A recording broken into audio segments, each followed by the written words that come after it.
It's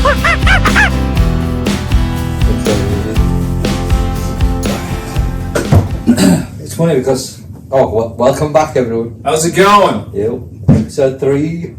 Yeah, 3rd episode. Dude, that's kind of wild. We already got that far that fast. Well, I mean, it's Talking shit with Seth and Earl. This is not Seth. This is not Earl. Gotta have fun. Take it with that.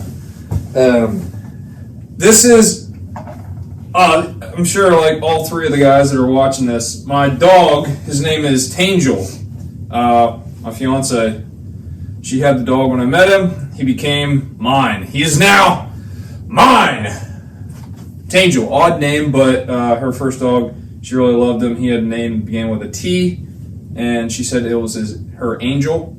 So T and angel, Tangel. I think it's so decent. Like It's I mean, like, once you get used to it, it's like it just rolls off your tongue. Well, you could say any word enough times, and it just becomes something that you're used to. Yeah. But I mean, her thought process. She really loved that first dog she had. Man, that was that dog died when we were first going out, and she was devastated. You gotta remember, she came from a different country, all this kind of stuff. Like the only person that she really had, with her every day was a dog, and she just it was kind of like a surrogate child almost. So like when he passed and I was talking with her, oh my God, it was crazy. I've never seen a woman take off a day of work. Never. Yeah. And she took a day off work when the dog died. I mean, I know a lot of people were thinking that's taking a day off of work. No, this woman has a work ethic like you would not believe. Absolutely insane. Mm-hmm. I would put money to it that my fiance outworks pretty much any one of you. Any man. Dude, and I'm serious. Yeah, I know. Dude, it is crazy. Yeah. It is crazy. Which, that's how they talk about like all these guys on social media, like have a woman that drive. I'll tell you, I got that one. Like I got it. And it's an amazing feeling when you have a woman that, she's not just there for reasons that you're not quite sure. Like she is behind you and she's driving you. That shit's real, man. You guys, if you don't have a woman that drives you and is with you there, yeah, you need. That's what you need to be looking for, man. Yeah, she's doing the work. You're doing the work. She's pushing you more than she's doing. Well, it's like you guys feed off one another. Yeah. It's like, well, can we do this? I think we can do this. Well, if we're gonna do that, we can do this. Well, It's like it keeps on going. It pushes. They're like fucking Clydesdales, or no. It's not Clydesdales. I think it's Persians. Persians are horses. Like each one of them can only do. Like if you take an individual one of these horses, I might be wrong. It's a draft horse. It's a cold-blooded draft horse. Mm-hmm. But each one of them individually only has the capability, like recordedness, to do X amount of work. But when you put them together, the feeding, the drive, the mental stimulation, now they can, together, they just can't do 2x, they can do like 3x. They push each other to that next level. It says a lot about, it's like why do runners have a pacer when they're in a long distance race? Like the guy is setting the world record, he might have 3 guys dropping out of the race with him or jumping in and running along the edge.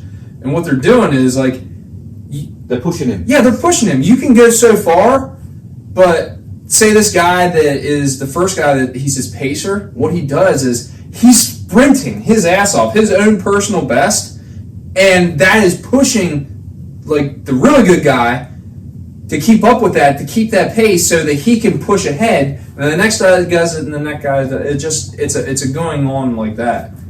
Well, yeah, find someone that can push you, someone that can pace you in your life. And I'll tell you, if you do that, not only you will be successful financially, spiritually, all that kind of stuff, you're going to have just so much better, to get just all of the other things will succeed, but your personal relationship, it'll do wonders. Well, that's what you need. You need someone to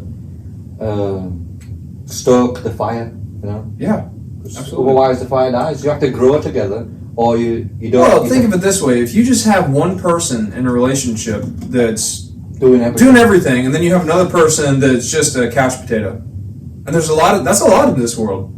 You know, whether you guys met, you do like each other, but when you get to that point, sometimes there ends up becoming a bit of resentment because you're just sitting there and you're like, and this could be, and I'm not saying that it's the guy always doing the work. It can be the other way around too. There's a lot of women out there that are doing everything for a relationship, and there's a lot of lazy fucks that are just sitting there taking advantage of the situation. I mean, yeah, laziness, idiocy, all of these things, they are not specific to a gender. Well, I mean, it goes for everything. If you've got friends who drive you as well, like us doing this podcast, it's like sometimes you'll text me. Oh no, it's like going to the gym. Yeah, with your friend. Mm-hmm. It's like if you've got a friend to go to the gym with, it's like gym, and you're like you don't feel like it, but you go anyway. Yeah, because you go together, don't you? That's true. Just be careful with your weights. You can get fucked up if you do the wrong amount of weights. Oh yeah.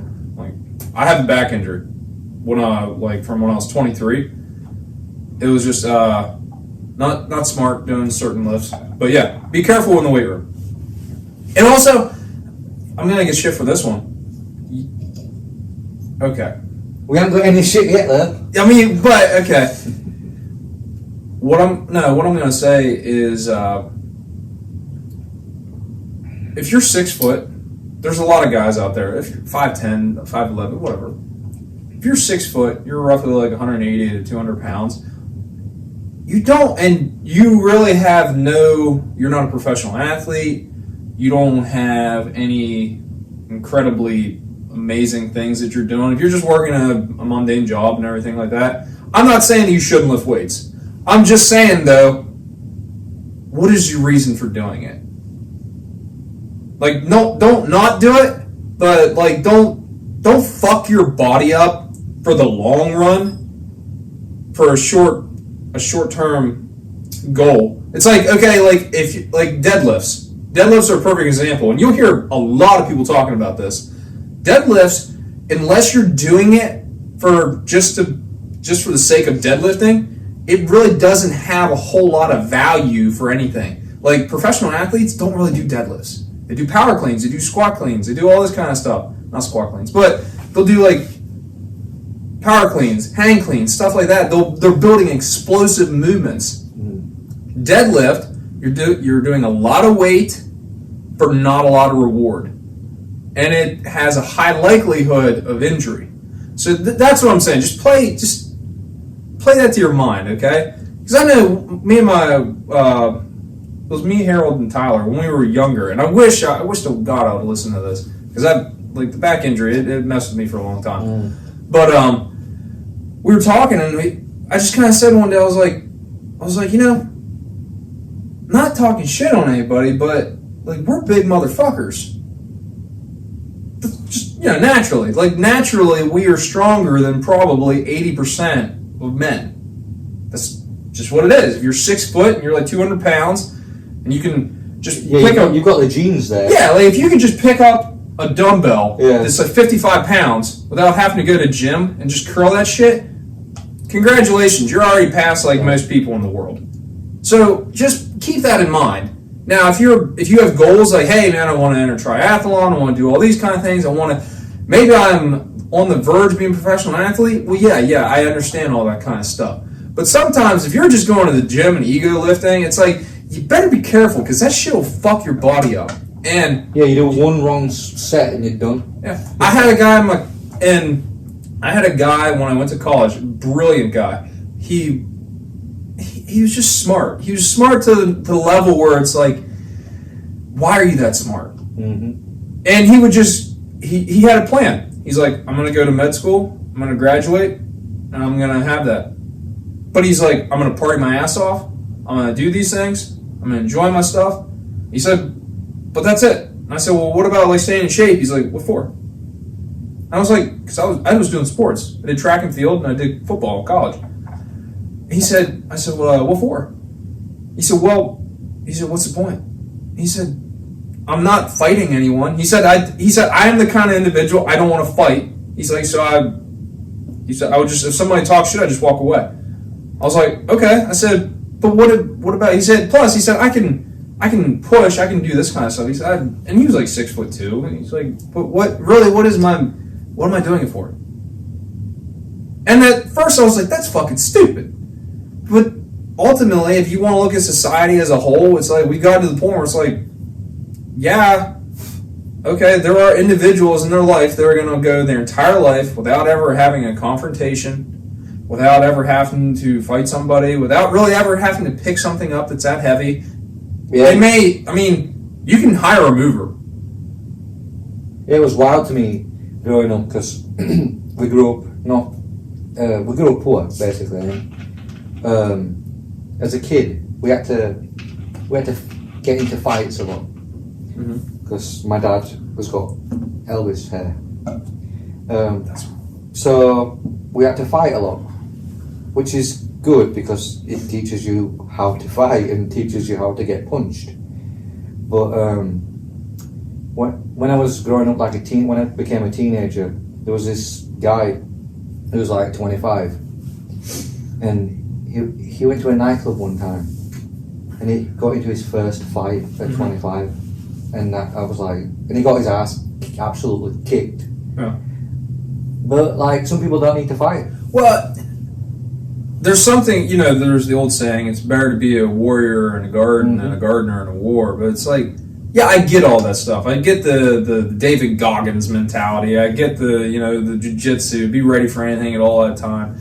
But at the same time, let's be fucking real for 1 second. There are men in this world that are never going to have to do a fucking thing, not have to do any manual labor, not do anything. And you know what? They're going to live, they're going to die, and all that stuff didn't matter a fuck. Now, don't get me wrong. I like to go to the gym. I like to work out. I like to do all those things. I enjoy the idea, the mentality of that. But not everybody's going to have to fight. They're not. Sorry. Like, it is a mentality. It is a thought process that it makes sense. It really does. But at the same time, not everybody's going to have to do it.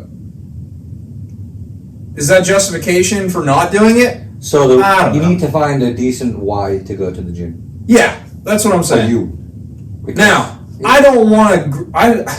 I say that, but I don't want to create a generation of bitches. Like at the same time, like, you don't want your son to grow up and just not have anything and do it. You hope that they never have to deal with any of that stuff. You really do. But you don't want them to be unprepared. I get it. That's the thing. It's that torn. I see the point. I really do. But there is a limit. That's it's like not everybody has to be top of the food chain.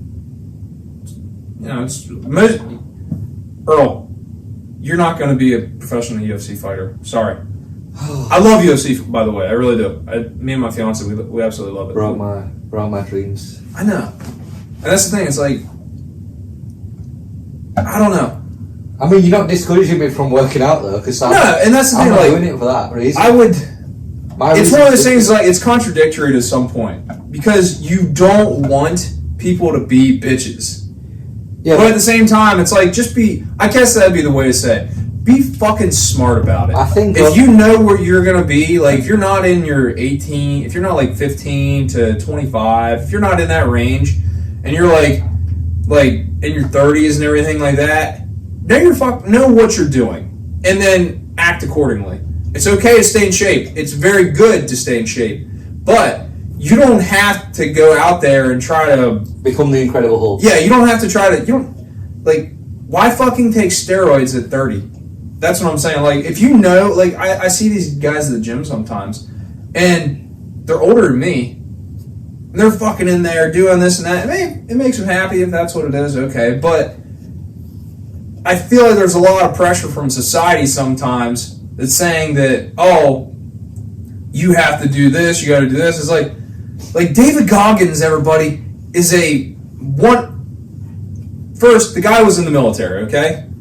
There was a reason for being in shape, doing stuff. He did SEAL training, did BUDS class, all that kind of thing.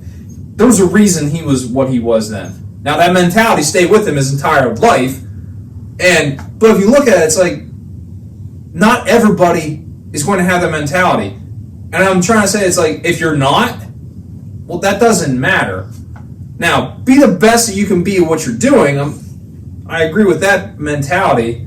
But some of it's like, so say you didn't run a marathon and shit your pants, well, that's fine too. Like, that doesn't matter. We have, I'll give you a good example of this. Down in my hunting cabin, we have a guy, he's about my dad's age. We actually went to school together, so of course they're going to be that age. But his name's Frank. Now, Frank was an MP in the military. And then he worked as like an investigator for the government, for like a different investigation, like homicide and all that kind of stuff. So Frank knows his shit. Frank's been around the block. And Frank could fuck you up if he really wanted to. My dad's told me a story, like, Frank, we always joke around because he acts slower. You know, he just goes at his own pace. But his pace is slower than most people. Like, not that he's like, no, not yeah. But it's not like he's drooling or anything like that. But it's like Frank, like if Frank just wants to sit down and sip a cup of coffee, it might take him a little bit longer than you because he doesn't want to fucking exert himself that much. But I'll say this: Frank can fucking move if he needs to. He could. Apparently, he told my dad the one day, like right after he got out of the military, he said, "Come take, like, try to attack me real quick." My dad's like, and my dad was like the guy that thought he could do everything. Don't get me wrong, he's a strong motherfucker, but he said, he's like, "All right, Frank, yeah, sure." So he came out. He said, Frank was behind my back, had a stick out of fucking nowhere. Well, Frank was ready for it. Yeah, he's like, I said, "Come and get me." he said he fucking put that stick between my legs, split my ball sack, and lifted me off the ground. He said, "All right, fucking Frank, you can put me down. Like, get your point now." But the idea is, like, Frank is not like going to the gym every day. But Frank knows his shit. But he told me one time, he said there was a triathlete that I guess, I don't know, it was an investigation he had or something like that. And there was this, like, triathlete that was, like, I don't know, mid-30s, fucking specimen. Fucking, like, you know, like, body fat probably, like, 2%. Like, we're talking about, like, the ultra guy here. He said he dropped dead. And he said, when the coroner came and talked to me, the coroner said, he said, it was the healthiest corpse that I've ever seen. He said that kind of stuck with me. He's like, the guy did all that fucking work and he still died very young just because. I mean, I'm not trying to tell you guys that you shouldn't do things. I'm giving you anecdotes. It's like, don't, like, you know, live your life. Enjoy fucking life. Don't put some things to the point where it can fuck your life up, it can fuck the quality of your life up, unless there is some kind of reward that fucking matches the sacrifice. If you're an Olympic, like if you're about ready to go to the Olympics, okay, I get your point. If you're about to, you know, join the NFL or you're about to go into FIFA or something like that, I get it. But if you work your day job and then you want to just go to the gym and show that you're the most hoss out there, what's your fucking point? Well, also, there's always someone training harder than you anyway. Like, you know what I mean? Yeah, there's always someone better. Just know your point. Stay healthy, stay fit. Don't try to be what you know that you're not unless you have a damn good reason for it. Like, and I know people are going to say, like, oh, he's telling you to not do this, not do that. I'm just telling you, as a guy that had an injury and thought that he was fucking untouchable, you're touchable. Everybody is. So, just keep that in mind. Like, there are real life consequences to the actions that you take.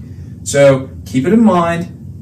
Work out safely. But understand that you don't have to do this shit that you see on Instagram. Like this fucking Bradley Martin guy that's squatting 315 on a fucking hoverboard. Like, you know, who gives a fuck? Have you seen that guy? There's like Anatoly.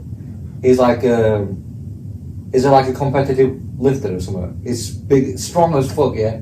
But he goes dressed as a janitor to the gym. And it's like mopping the floor and he goes, okay, but that's what I'm saying. Like these guys you see on Instagram doing this, they are influencers. Okay? What is an influencer? They're influencing, they are getting paid to influence you to do a certain thing. Alright? If you think for one fucking second that they're not getting paid to do that kind of stuff, you're a fucking idiot. Now, keep that in mind. What are you in this situation who is just blindly following these befumbling dumbasses? You're a fucking sheep. So keep it in mind. Keep your body, your health, your safety, all that kind of stuff. Keep that in mind. That's all I'm telling you.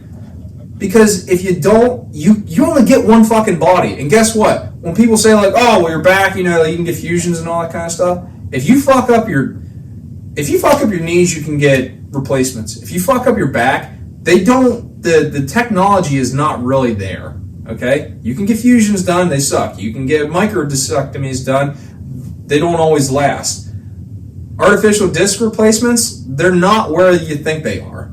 Experience. He's talking from experience. Yeah, this kind of stuff, it is no joke. Thing is, if you fuck your body up, you can't work. Yeah, you got one body. Okay? If you can't work, you can't support your family. Yeah. Or yourself. Just always remember that you blue class guys out there, that if you are listening to this, just keep that shit in mind. Yeah. If you're listening. Yeah, like all three of you guys out there, we fucking love you. Yeah. What do you need, boy? Are you just complaining to complain? He just wants to be cuddled, doesn't he? He's a very needy dog.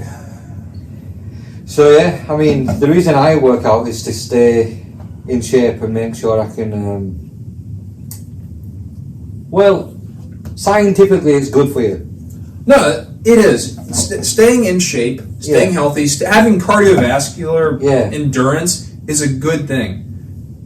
There is nothing wrong. If you would see, but killing yourself in the gym is not good for you, dude. There's so many guys that you see these videos, like they try to lift, they try to deadlift, they fucking tear a bicep deadlifting. Okay, guess the guy that just goes to the gym and starts that out, that motherfucker probably doesn't realize that that's a thing. Tearing your bicep during a deadlift, that is an actual common injury.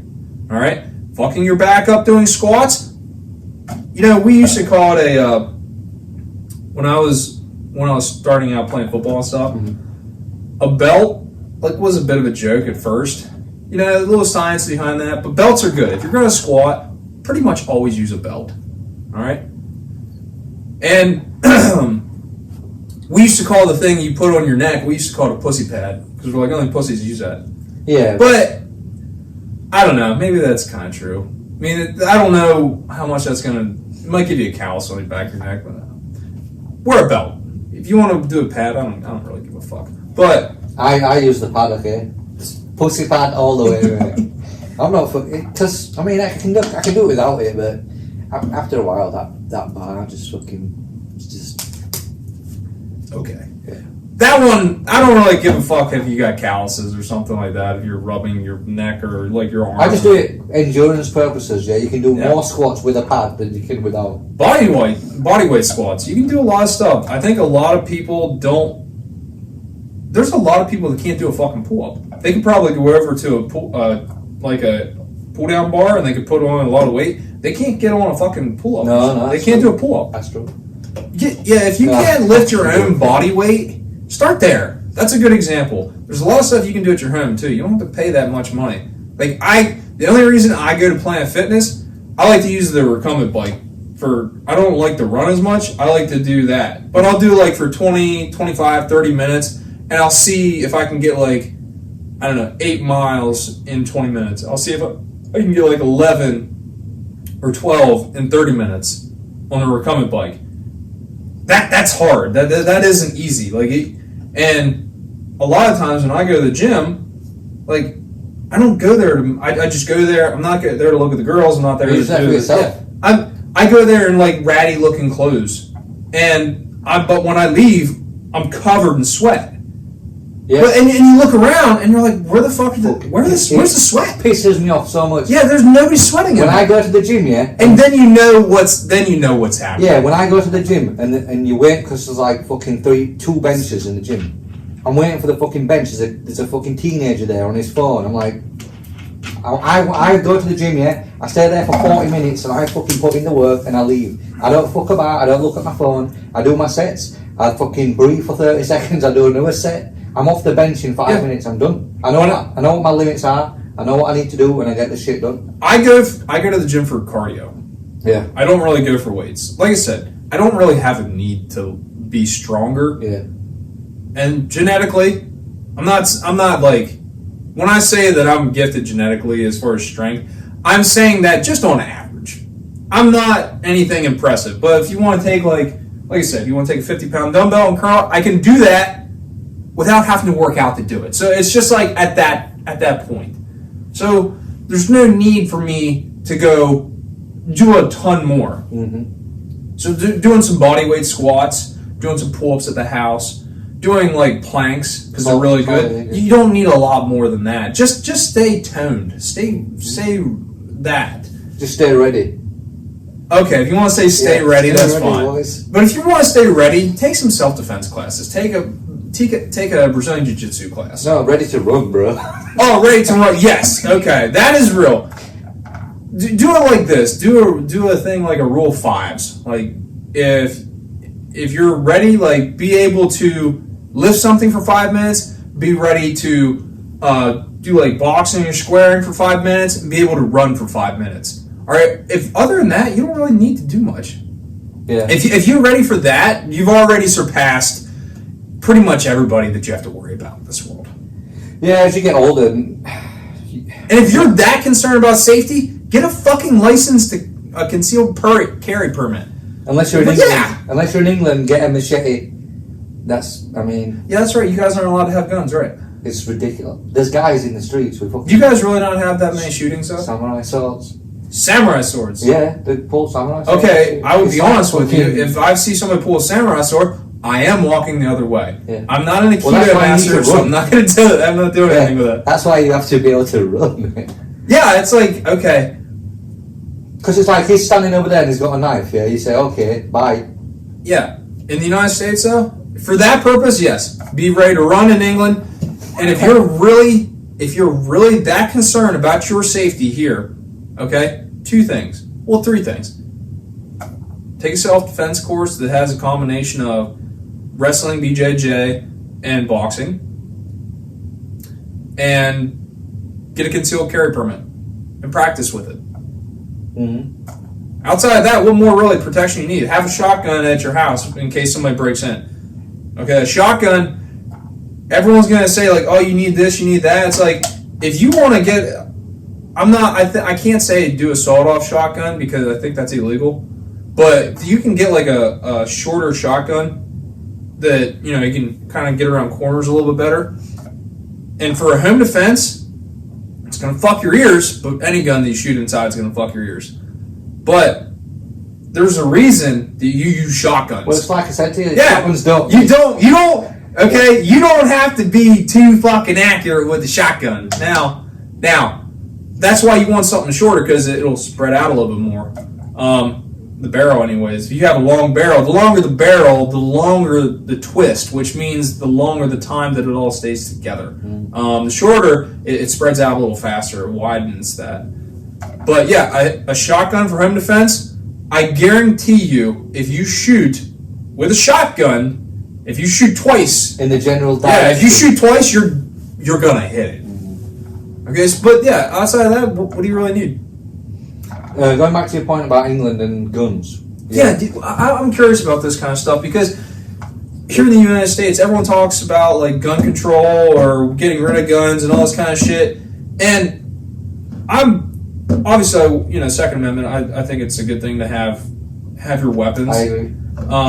That's coming from a guy from England. Yeah. My fiance, who's from Brazil, she thinks that. So people I talk to, they're from other countries. They genuinely agree that Second Amendment's a damn good thing. But yeah, I'm interrupting you. So in England, criminals have guns. Basically, what you do in England is you get a replica gun, and then you can get people to make it real. Basically, like turn it into because it's not illegal to own a replica. You mean like a toy gun? No, like a 3D printed. Nah. Well, you can get 3D printed guns though. Yeah, you can. I know that they that. just have to have the firing chamber mechanism, and No, then they can just print the rest of the parts. You can get like replica guns. I don't know. I've never had one, but I've seen them. They look like guns, like big metal guns. Like. Or are you saying that like the regular people carry that, or the criminals carry that? The criminals, you can, because it's illegal to have a gun. Yeah. But it's not illegal to own a replica of a gun. Okay. So you get the replica, which is basically like a real gun, but you can't shoot it. And then there's people who can turn them into real guns that you can shoot. I've never heard of that. And I was looking online. There was this news thing about these terrorists who were going to blow up like a city or something. And they found all these guns in the car. And the pictures of the guns, they're like fucking video game guns, like taped together and shit. Like, because you can buy gun parts. That's not illegal. So you buy the parts of the gun and then build the gun. Oh, okay. What about bullets? Are they illegal? You can own bullets. You're just not allowed to own a gun. You see how far. But that's the problem, because the criminals, they have guns. It's like you take the guns of the honest people, and then the left is the criminals have got guns, and if criminals have got guns and you don't have guns. So can you have a real gun without the bullets? No. The gun's illegal. The guns are legal. The gun's illegal. Oh, the gun itself is illegal. Yeah. You can own the bullets. You can And the own a parts. different part of a gun. Yeah. So say I take. Well, you probably don't know the specifics of that as much. But I was thinking if you would take, like, I don't know, a break apart gun, and you just take, like, the barrel, like, you're running down the street and throw that fucker or something, and someone's about to cut. Hey, man, I don't have a real gun with me. Yeah, it's good. Oh, no, if you've got, like, a perfectly working gun just without a barrel. Yeah. I mean, I don't know about that. Yeah, that's what I'm saying. Like, If you've just got the barrel of a gun, I think you're fine. Yeah. You're not doing any damage with it, are you? I don't know. I mean, it would seem obvious to me, like, you had a plan of some sort with a working gun with bullets, that you just don't have the barrel. Mm-hmm. There's definitely some fucking stuff going on there. Yeah, there's definitely something about that, but no one has guns, basically. Okay, so would you say the crime rate is higher because of that, or lower because of that? I don't know. But it's been your whole life, I guess, like that, so it's hard to say. Would you rather get shot or stabbed? Neither. I don't want to do either. Like, if I had my choice, I would rather get stabbed in a bad area. So, like, I don't know. I'll tell you this, though. There's an interesting thing to think about. If you look at history, say these... And this, I don't know. I don't want to say this because I don't want to, like, downplay anything that any veteran ever did. Like World War II, anything up till now, like, or any war. I don't want to downplay any of that. All I want to say is imagine for a second being in a firefight. Now imagine being in a Roman battle where someone is carrying a 3-inch piece of steel, okay, and everyone has those around you. I'll let you think about that. That's an interesting conversation, because that I don't know. They're just bad in general. But getting shot, there's been, you talk to these, or you watch like documentaries with veterans and everything, and if they got shot, sometimes it's not like they're able to have full, I wouldn't imagine if you got stabbed you would be able to be quite like that. Hell no. I could be wrong because I've never been in that situation. That's why I would rather get shot. Well, I don't want to either, like I said, but some of those ancient fucking battles where people were just getting they're put into if the I sword. fall on the like ground that. and fucking graze my knees, it fucking hurts. Imagine a metal dagger. Yeah, like someone coming at you with a fucking halberd or a longsword, or just, I don't care. It doesn't have to be a big, but it's like a fucking solid piece of steel that's going in you and not as fast as what a bullet. A bullet, it hits you, and sometimes people say, like, I didn't even know what happened so fast, okay? But if you ever worked in a machine shop and caught your finger on the edge of a sharp piece of metal, like a burr, dude, it'll fuck with your head for about a millisecond. You're like, ah! Okay? Now imagine that is a fucking sword or knife. There's something terrifying about a fucking sword and a knife. That's all I want to go into. But that's why I'd rather get shot, because there's a chance you're not even going to feel it until you notice it. Yeah, your adrenaline or your shock might, because it's so fast. Yeah, it could be like, and then you might not feel it for a while. I don't think a sword would be like that. I think that'd fucking suck. Fuck. Yeah. You'd feel it, and it's much slower. You definitely feel it. There's no doubt about that. Do you know what's an interesting thing to think about now that we're talking about kind of like ancient battles? We've kind of bridged that area. Some of the greatest losses of life in history of battles, World War II and World War I, they took things to another level. They did. But some of the battles in ancient China, dude, they were insane. Because there was one, I can't remember what it was, and I'm pretty sure I remember this correctly, but they had like 100,000 people, of like prisoners and all kinds of stuff, and they just killed them in a single day. With swords. Fucking swords, man. I'm telling you, if you look into the ancient battles and wars in Asia, the amount of life lost was astounding. Even by today's standards, it's insane. They were not fucking around, and it was brutal. It was like they would just wipe out entire fucking regions. It was genocide. Like legit. I would not want to live. I really wouldn't want to live in any other time but now. I'll be honest with you. But I certainly wouldn't want to live in any time in China's history because, dude, they did not fuck around. It was life lost at such a large scale that you really can't really quantify it. And historians, when they look at it, because I'm just as biased to this when it comes to anybody, but if you look at, if I talk to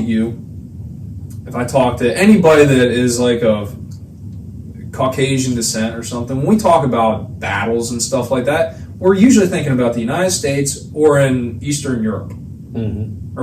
Western Europe.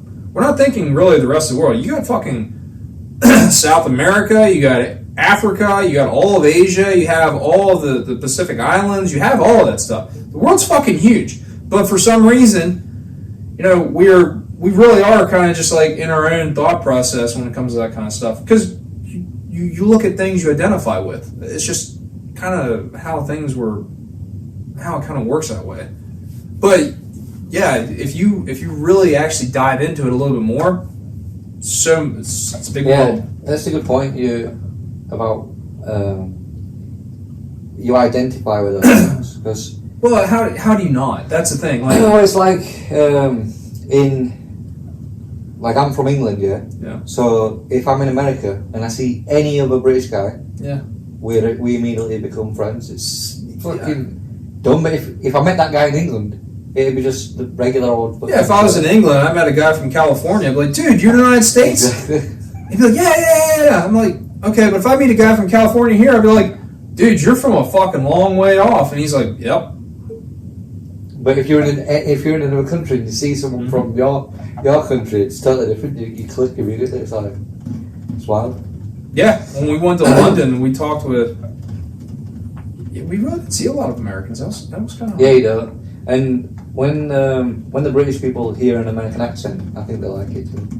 I'll tell you what, the one thing that threw me off the most about London, I wasn't expecting it. My only other reference point for a large city like that was Philadelphia and New York. Ugh. London's clean. Compared to New York. Yeah, well, that's okay, but like that's my reference points. Are New York and like Philly. Philly, New York. Dude, I came downstairs out of the place we were staying in New York the one day. Yeah.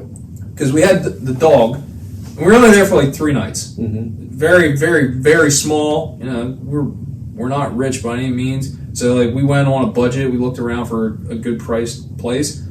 and it was very small. But anyways, I go down with the dog. It's like, I don't know, 5:30. So I'm out before everybody else, but I gotta take a dog for a piss. I don't want him pissing all over the place. Mm-hmm. Even though it's New York, I don't want to do that to somebody else. I go downstairs, and there is, you know, like they have the trees on the sidewalk. Like they have the little patch that, you know. All right, we had to take a bathroom break. Yeah. So, but like I said, I took the dog down out of the hotel and walked past, and they have these trees that are in like little pots of ground in the sidewalks. And dude, somebody took a shit. Not even on the ground. The fucking shit was stuck to the tree. And someone's gonna say like, "Oh, well, how do you know it was dog?" There's fucking toilet paper. It was fucking disgusting. I'm like, dude, you shit. Okay, so I get it. I get you're homeless, but I never thought that they carry toilet paper around with them. I just didn't think that. Good for them as far as personal hygiene, but you fucking shit right there. And I'm looking around. I'm like, I'm in total disbelief. I'm like, dude, it's shit. Human shit. Yeah, I was like, in the streets. Okay, I didn't see any human shit in London. That's all I'm saying. Mm-hmm. I'm not saying they don't do it, but what I'm sure they do, but I didn't see it. Yeah. Actually, I sat down and, dude, I'll be honest with you, the homeless guys, they're pretty cool. One night I went out for a smoke, and I went downstairs, and there's just a dude, he was a homeless guy, he's just sitting there. I said, "Hey, you mind if I sit down with you?" He's like, "Yeah, go ahead." So I sat down with him. I had a couple packs. I said, "You want one?" He said, "Yeah." And we started talking, and you could tell the guy had some mental health issues. Because he was talking about, like, Elon Musk and all this kind of stuff, and he's like, "I've been applying." I was like, he's like, "You've been applying for places," and he's like, him and Elon Musk were tight. And I was like, I know there's some mental health stuff going on there. But I was asking him questions about, you know, I said, "If you don't mind me asking," I said, "you know, like, you've been through some hard times." He said, yeah. And I said, "So how do you think London is, like, doing with, like, their mental health program and stuff like that?" He said, "It's good." He said, "They actually take care of us pretty well." Yeah. I said, I'm glad to hear that. And then I gave him the rest of my pack of cigarettes. And I said, "Hey, take it easy, bud." And I went back. So it was cool. But yeah, London, it was very clean. There was no trash, which I thought was incredible, because New York's fucking trashy everywhere. Oh, but you get fined in England. Technically, you're supposed to get fined anywhere in the United States if you litter, but I guess they might be a little more harsh there. Hell yeah. My brother, he was smoking, waiting for a bus. He was going home, I think. And he threw his cigarette butt on the floor. They just gave him a fine for like £75 because... And he's like, "I'll just pick it up." Nah, do it. £75, which the pound right now is worth more than the dollar. Yeah, so it's like $90. Yeah, that's insane. He said, "I'll just pick it up." Like, now, I saw you do it. Still do it. Dude. It's stupid. Yeah, that's incredible. I mean, that's good. Honestly, it really is. Because I guarantee your brother didn't do that shit again. No, I bet he probably did. Okay. That's my brother. Okay, all right. He's that kind of guy. I would say it's an incentive for most people, though, to not do that kind of shit anymore. Mm-hmm. But yeah, we loved London. It was great. Like, with the food, I like the food. It's like real hearty foods. Like they have a lot of pies. Meat pies. And Greg's good. Mm-hmm. Greg's a good place so to go. Good. Dude, I liked it.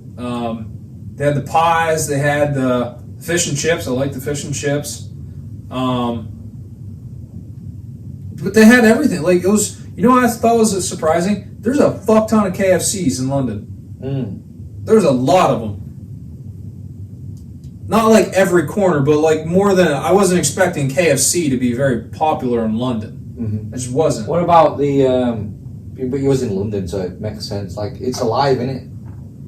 But that's the same for any big city. But it was kind of cool because, you know, dude, it was interesting. It seemed like everybody was pretty nice.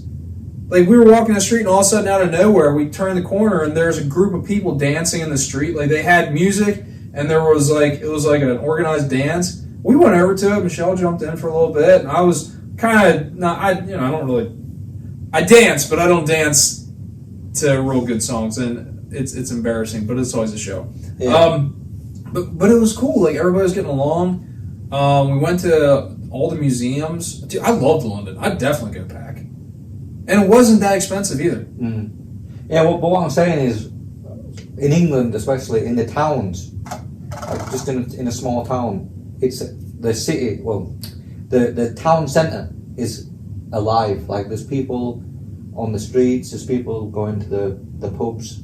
There's people just going to the work. Pub is a big place. Walking around, going to work. There's buses. When we went to Lake Hawk, I mean, obviously this is a bad example because Lake Hawk is essentially like an old style village and it's used as a tourist attraction. But the pub was the place. Like everybody's at the pub. Yeah, that's how it is. But that's what I mean. In America, in the American towns, there's barely anyone in the street.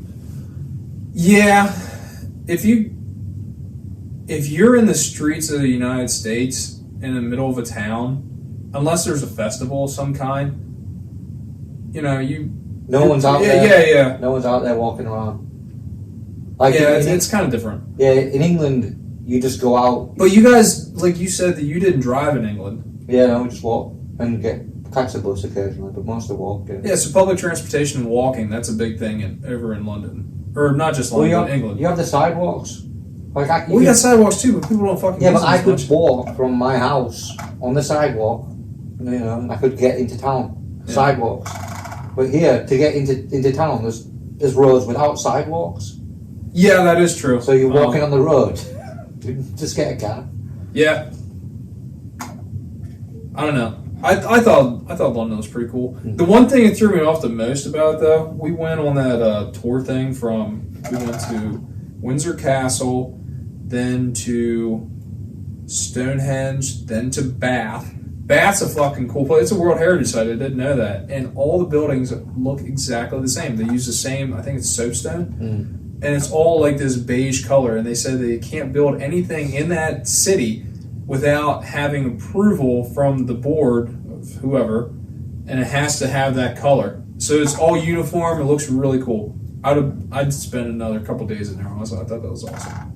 But anyways, we went to Bath, and then the last place was Lake Hawk. But when we were on the road, one of the things that I thought it was almost unsettling. If I would have fallen asleep on the bus in England, and I would have just woke up and not realized where I was, I would have thought I was in fucking Maryland. I thought it was just weird. Like I would have thought that I was just going because the vegetation in the country is exactly the same as Eastern United States. It is. You just look, you're like, it's an oak tree. There's deer over there. I mean, they're roe deer, but I could have thought that it was a fawn or something, like a smaller deer. But yeah, it was really interesting.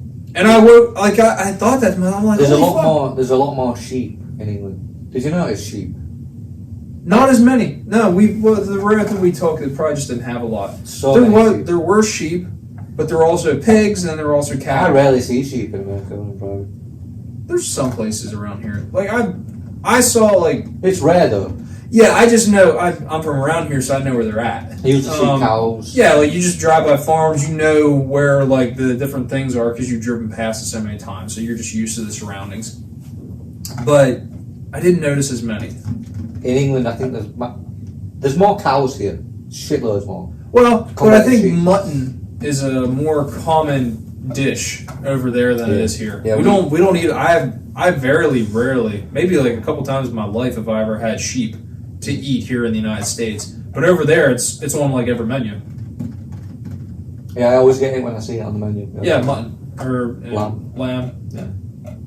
I think the only place I've really ever had sheep was like on a gyro or gyro, whatever the hell you want to call it, at some kind of like Greek restaurant or something. Turkish, they have a lot of lamb. Turkish, yeah. That's big. But Greece and Turkey are relatively close. Yeah. But, Turkish, geographically speaking. I was talking to my friend the other day about kebabs. Kebab? Yeah. That's a big thing over there. But you guys have, there's a lot of people from like India, Pakistan, Turkey, like that's really common over there. Because you got, like, I remember there was a couple that I used to watch on YouTube, and the one guy, he would always say, I'm going out to get a kebab. Mm-hmm. Like, he was always saying that. It was funny. But you guys have those more, don't you? A lot more. Like, it's a lamb too. Lamb kebab. That's what we have. Yeah.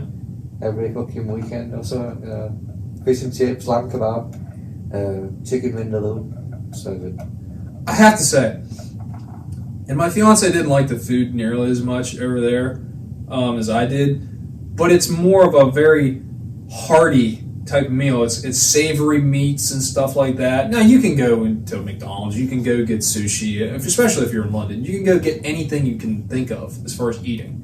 But if you just go into a pub, they have like very hearty meals. And as an American, especially coming from like a Pennsylvania Dutch society, I'm not.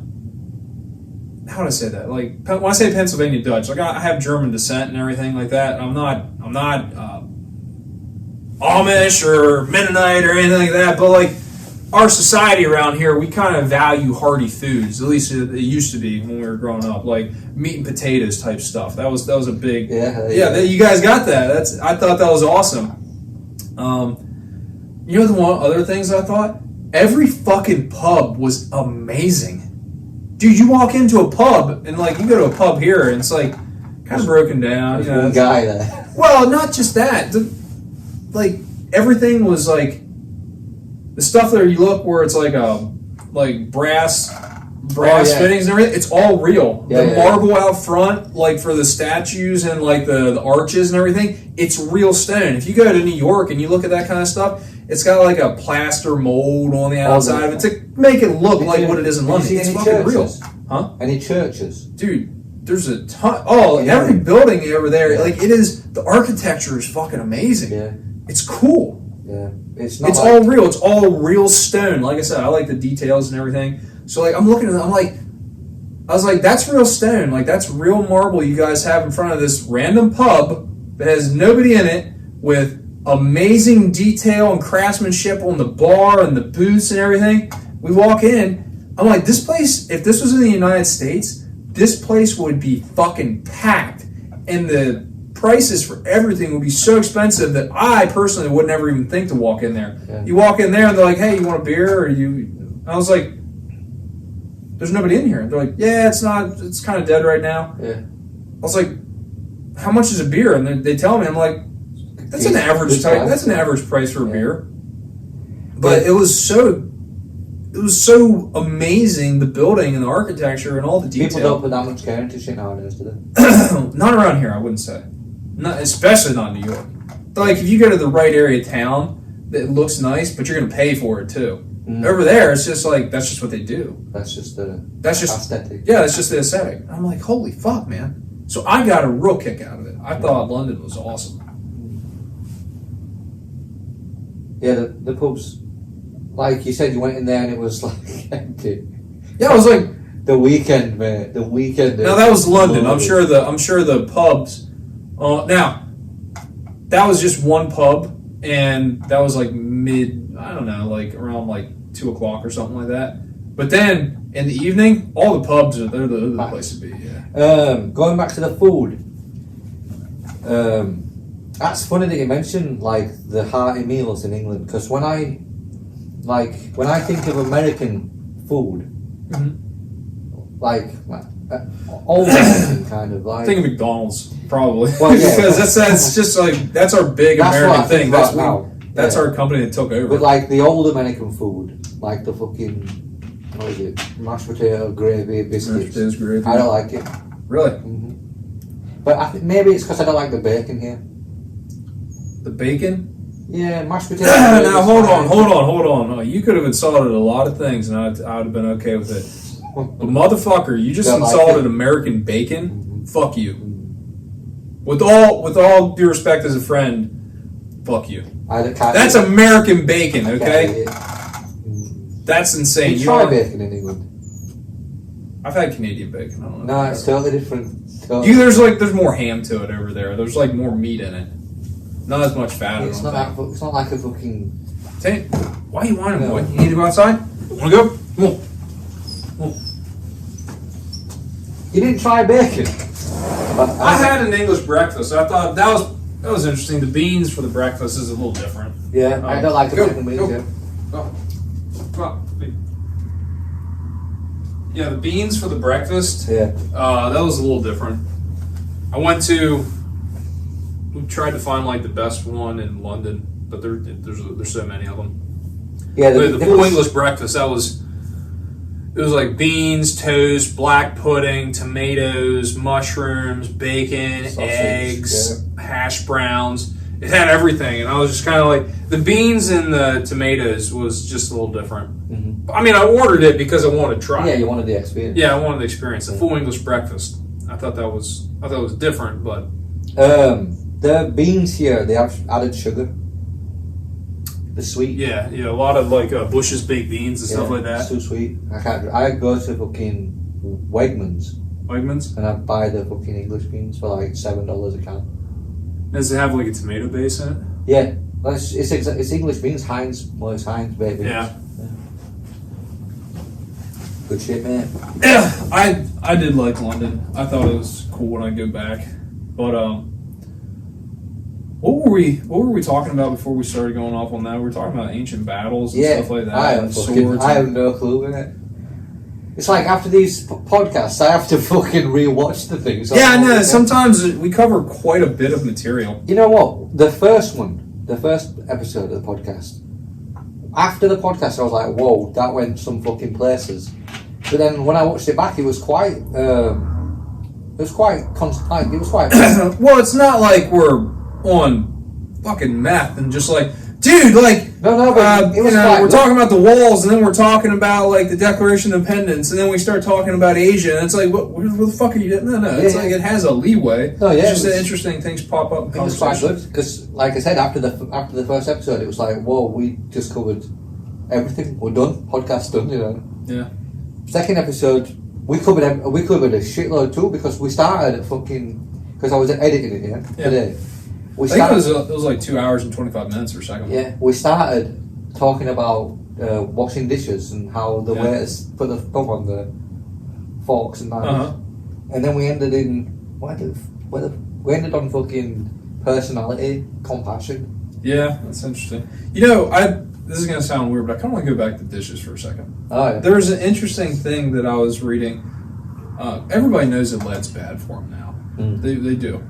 But a lot of what people were using for dishware for a long time, I mean, even till probably like 1800s, they were using pewter. You know what pewter is?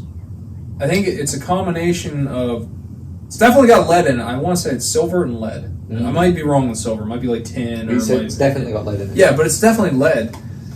So a lot of the time, they were getting fucking lead poisoning from what they were eating.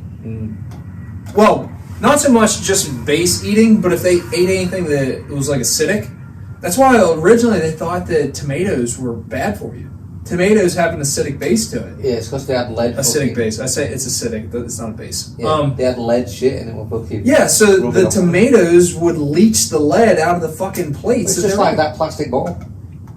Oh yeah, the polycarbonate. Yeah, the microplastics that are flowing. It really is. I think the big next thing is getting rid of plastics. What's wrong with glass? Why did we stop glass? It's just, it's one of the things. Plastic. It's not so much that it's easier, but it's a food safety precaution. Manufacturing facilities that have glass in them, it breaks, it causes potential harmful, like if it's swallowed, I want to say it's a Sakota hazard.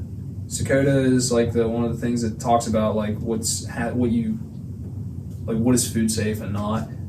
But yeah, anytime you have glass in your building, you have to have like a different. Yeah, you have to call that out in like a food safety plan and all kinds of stuff. If someone breaks in the fucking factory and it's glass, you're definitely gonna miss a fucking splinter. Right? Oh yeah. And which is interesting because I can't say for the life of me that I've ever opened a glass container and found a piece of glass in it. Have you? It's never happened to me, so there's something doing something right. But like open a jar of pickles or like a peanut butter jar, not peanut butter, but like a jelly jar or something. You've never had the effect. I've never found a piece of broken glass in it. Watch, like tomorrow I end up like slicing my lip open or something, but Yeah, I agree. I think glass is. I have a friend of mine, Tyler. We gotta get Tyler and Harold in this. Tyler would be fucking wild to have on this podcast because he. Oh yeah, what about Harold? If you talk about the bear and the gorilla. Oh my god, the bear and the gorilla. We'll be fucking here all day. That was good shit, man. We opened up a can of worms just even mentioning that. Because now we're gonna have to go back to that. But Tyler works for a water treatment facility, and one of the things that he has been saying is like it's stone and glass. That is the best form of the best system for water to go through because it doesn't pick anything up. If you look like the Romans had it perfect. The aquifers that they built, it was all like terracotta stone or something along those lines. Now we're using the copper line. We're using what they're trying to do. If I remember what he said correctly, we were at the cabin when he was talking about this kind of stuff, and he said that they're using. I don't know if it's plastic, but it's like a glass lined line to try to deliver water. Or something along those lines. It's got a inside layer. He'll be able to tell us, won't he? Yeah, he definitely would. He's very smart. He's really good. Funny as fuck too. Yeah, a bit wild, but he's good. You said it. Now I got to bring it up. The gorilla versus the bear.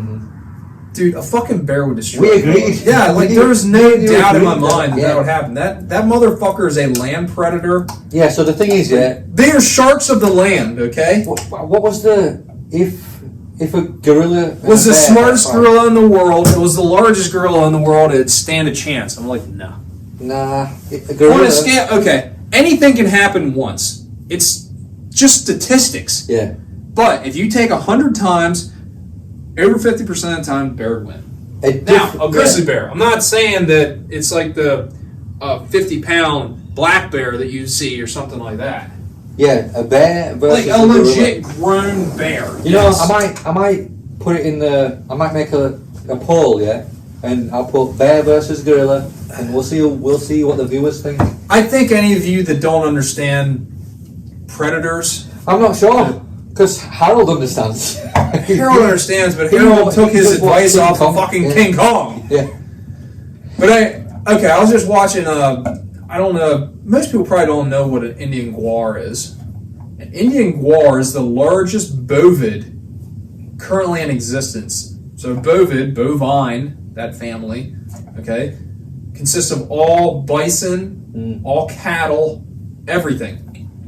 The Indian guar, and that includes water buffalo and the Cape buffalo. An Indian guar is the biggest. At the shoulders, like at the very top, they can actually be 7 feet 2 inches tall. Okay.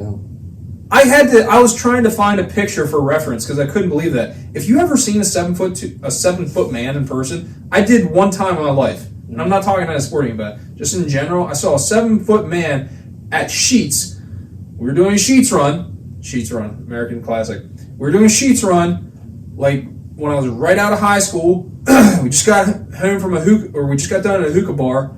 We went to the Sheets, and this motherfucker was just like standing. I'm like, dude, how tall are you? He's like 7 foot. I was like, dude, fucking doorways must suck for you. He didn't appreciate it, understandably. But I bet he agreed with you. But that's what I'm saying. It's impressive. It is very impressive. You see that. The idea of seeing a cow that has shoulders that are 7 foot high, I still couldn't find, even when I went to Google Images, I couldn't find an example. I wish they had one of like a tall person next to an Indian guar. Because that is absolutely insane, the thought that there is a bovid that has that 7 foot tall. That's like, what are my ceilings? 8 foot? Okay, so like, that's up here. His shoulders are up here. Okay, now, why did I bring up Indian guars? Indian guars are the prey of tigers, Bengal tigers. You know, there's fucking most terrifying cat in the world. I have no reason to ever go there. That's why a bear would win. But that's what I'm saying. Tigers, which I would say tigers would definitely take a bear on. In a fight, they just win every time. Absolutely, hands down. But, and they do hunt them in Russia and stuff like that. Tigers, they hunt bears. But what the reason I'm saying that is tigers hunt guars. Guars are enormously big. Okay? Why do they win? Because they're fucking predators. They're designed to kill things. They are designed to do that. Okay? They have fucking claws that have no purpose other than to tear things apart. Okay? Their teeth are fucking like that. Now, like I said, I'm talking about tigers, but going back to the bears, the fuckers have claws that long, okay? It's a no-brainer. It's a no-brainer. That fucking tiger, tiger definitely went against the gorilla. This is absolutely, nobody even makes that distinction, or that comparison, because tigers are cats. Fucking cats. You see a cat go after any animal, like you immediately know that there's something not right about them. There's a reason why some people think they're the guardians of hell. Yeah. But a bear versus gorilla every day of the week and twice on Sunday. Bear. Well, anyway. Yes. What did Harold ever change his mind? No, he still thinks it. He's watched King Kong and he thinks that's what. No, because we talked about it for. It was hours. It was hours. Dude, it was daylight outside. I'm telling you, if every person had a place like the cabin to go, nobody would ever be unhappy. Yeah, it was hours we talked. Now they might be for a while, but in the end, we ended up just let's change subject. It's not. It was not productive. We were here for 12 hours talking about a fucking bear versus a gorilla. So it was a good chat though. It was a good. It's always a good chat. Experience. Yeah. But bear, that I don't know why. There's so many things in this world that people bring up these comparisons, and the only reason they bring them up is they just don't know. I've got a question. Yes. For you two. And it's so stupid, the question. It's not even like the bear one, because at least the bear and the gorilla is a legit question, like, legit. But it's kind of like the would you rather get shot or stabbed? This is the question, because you lose either way. Would you rather fight a hippo on land? No. Or a shark in water? What kind of shark? I don't know, a big fucking shark. What kind of shark? I know for a fucking fact I'm not surviving a hippo attack. There's no way. There's no way. So I'm going to take the shark. I'm going to take, even though I'm fucking petrified of being in the water, not being able to see what I'm fighting, okay, there is a chance that not all shark attacks end in death. Sometimes they do like a sneak and then they go. And then, but here's the thing, where are we at in the water? Where are we? Are we out in the middle of the ocean, or am I 30 feet away from shore?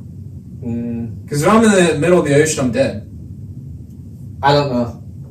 If I'm 30 feet away from shore, I'd take the shark attack. I'd take the shark regardless, I think. I think I would do that. If it's 30 feet away from shore, even though I'm terrified and I know that I'm going to get fucked up a little bit, I'm going to take the shark attack and I'm going to potentially live to fight another day. A hippo on land, those things can run 35 miles an hour. Humans, the fastest humans in the world can run they not can run, that swim, fast. And they can absolutely annihilate and it's like having a fucking minivan attack you. People don't. People don't understand how deadly a hippo is. Dude, it's fucking insane. It is insane. I don't like the most dangerous animal. They had that in Narcos. They had that in the movie or in the show Narcos. Because they had 3 seasons of Narcos. It was the one about Mexico. What's his name? He went down to do business with Pablo Escobar, and Pablo Escobar met him.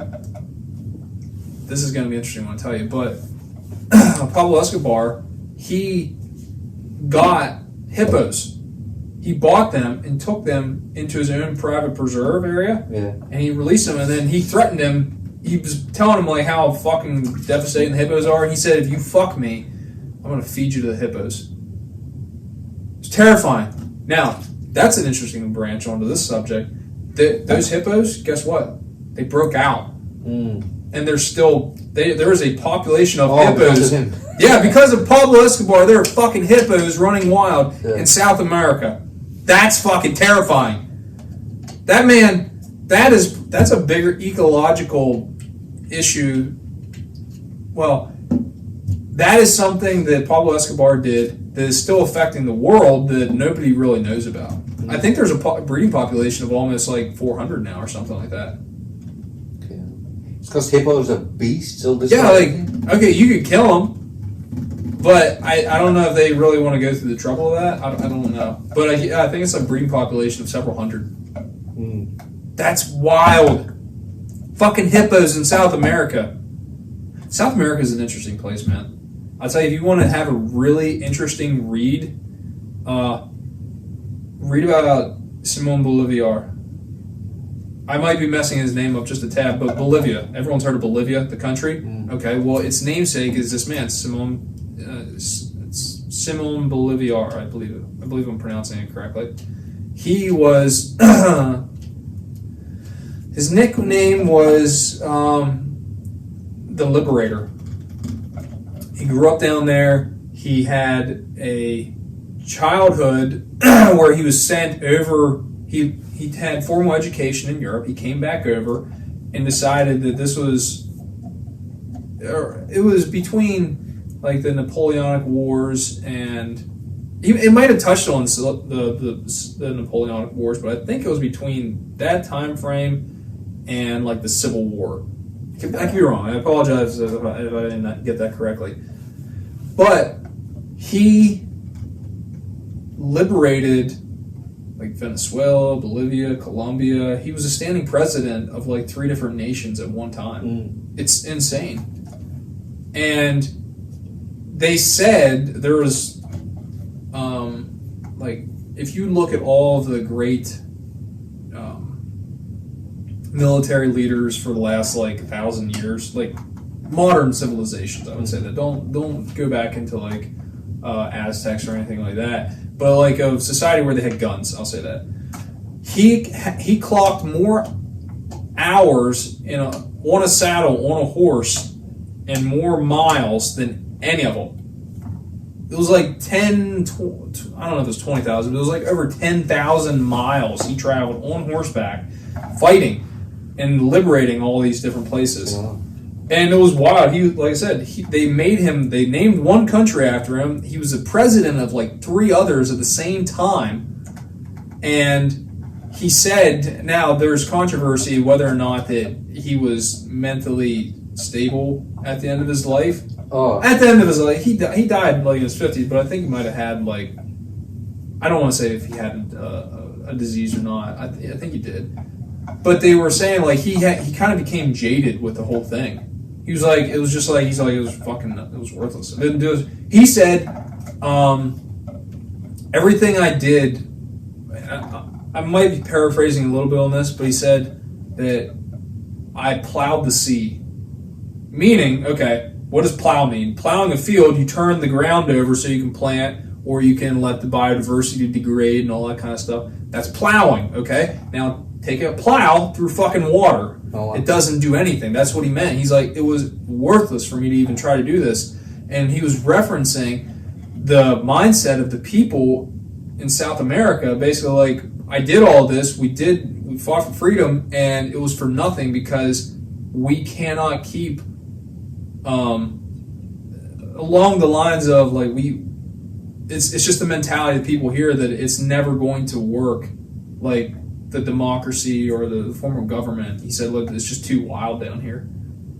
And it's kind of weird that he said that. Like, it's the man that like they owe everything to said that about. That's the kind of fucked up, but really when you think about it, it's like the man that like fought for. Imagine if George Washington would have just come out and said, like, we did it for nothing. People are too fucking wild around here, and society will never work. Like, you're like, fuck. Like, yeah, like what? Yeah.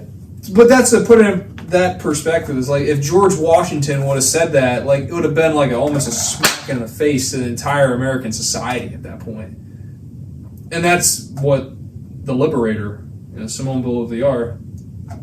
That's what he did. But it was why it's an interesting read if you want to read about somebody like a major historical figure. I think he's pretty cool.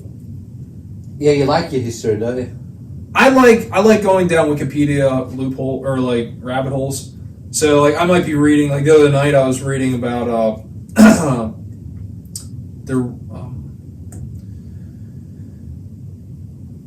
one of the American symbols of freedom. A lot of countries actually have like a female figure that represents them. We have Lady Liberty. Britain has Britannia, and I believe Ireland has Hiberia. Hiberia is she's like the symbol of Ireland, like they're like a fight. I think after the Battle of Trafalgar, Britannia, she traded her spear in for a trident, and Britannia, she has a sword and a spear. Lady Liberty, obviously, Statue of Liberty, everybody knows about that. But we all have usually like these female figures from Greek and Roman mythology, like that are a reference point or a starting point for our figure. Okay, Now before Lady Liberty, because the Statue of Liberty was a gift from France after. I think it was like 1899. They delivered it over here. But before her, one of the big things that we had, at least in political cartoons, was Columbia. Columbia was a figure that she wore a cap. She had a sword, or she had a spear, and she wore a cap. The cap that she wore was a reference to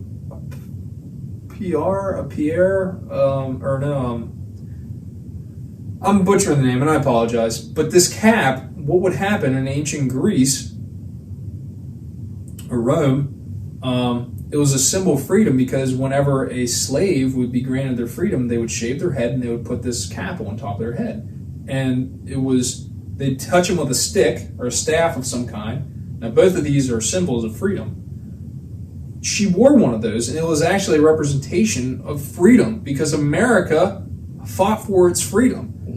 Like, so that, yeah, there's a lot of cool, little, interesting, weird facts. I find it interesting. I've always had ADD, kind of. At least, I talk shit, and like, it is what it is. But I find that those types of things, that's where I pick up my greatest amount of information that I hold on to, is when I'm doing my own when people don't tell me to look into things, and I just do it because it's kind of cool to me. Same. I pick that stuff up and I retain it then. Yeah, I think when you go down a rabbit hole, you retain more, because it's what you want. It's what you create. Like, you're craving that curiosity. You're like, whoa, this is fucking weird. Like, this conspiracy theory is crazy. What? It definitely is. Yeah.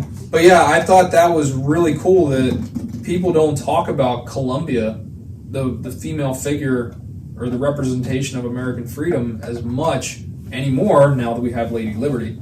But it was the thing. Yeah, she wore a hat, and it was actually on a bunch of different coins. Yeah, like when if I'm studying for a fucking test, it goes out of my head. But if I'm doing something I really want to do, it stays in. Like if I'm down a rabbit hole, you learn some crazy shit.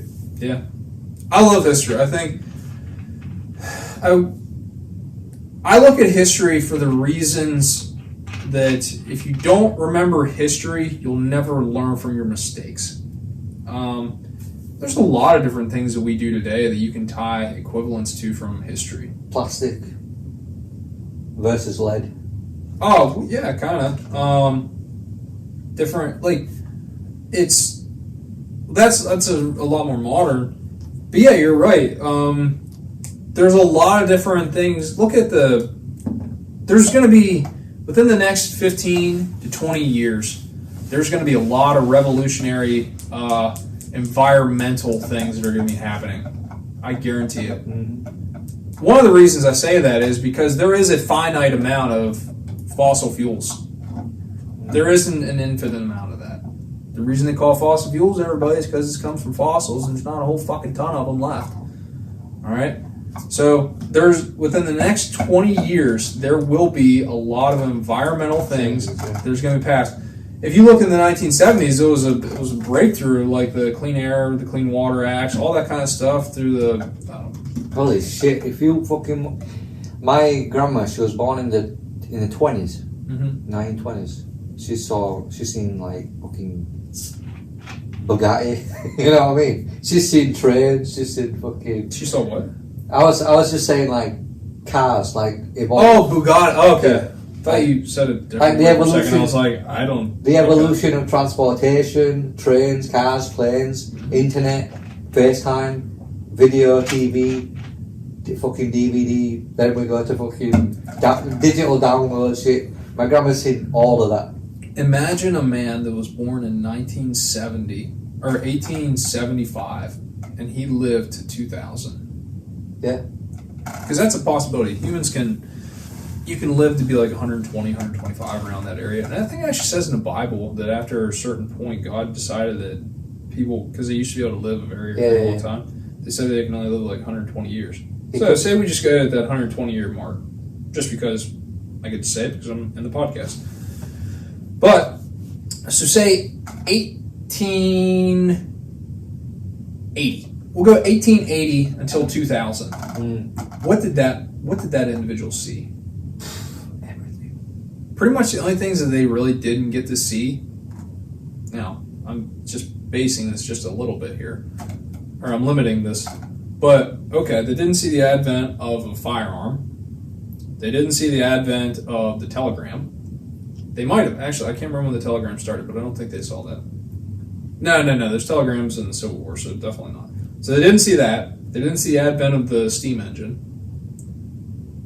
Outside of that, they saw pretty much every fucking thing else. They saw the advent of, okay, I might be wrong on this, but telephone, Alexander Graham Bell, I think that was, I don't know if that was around, I can't remember what year that was.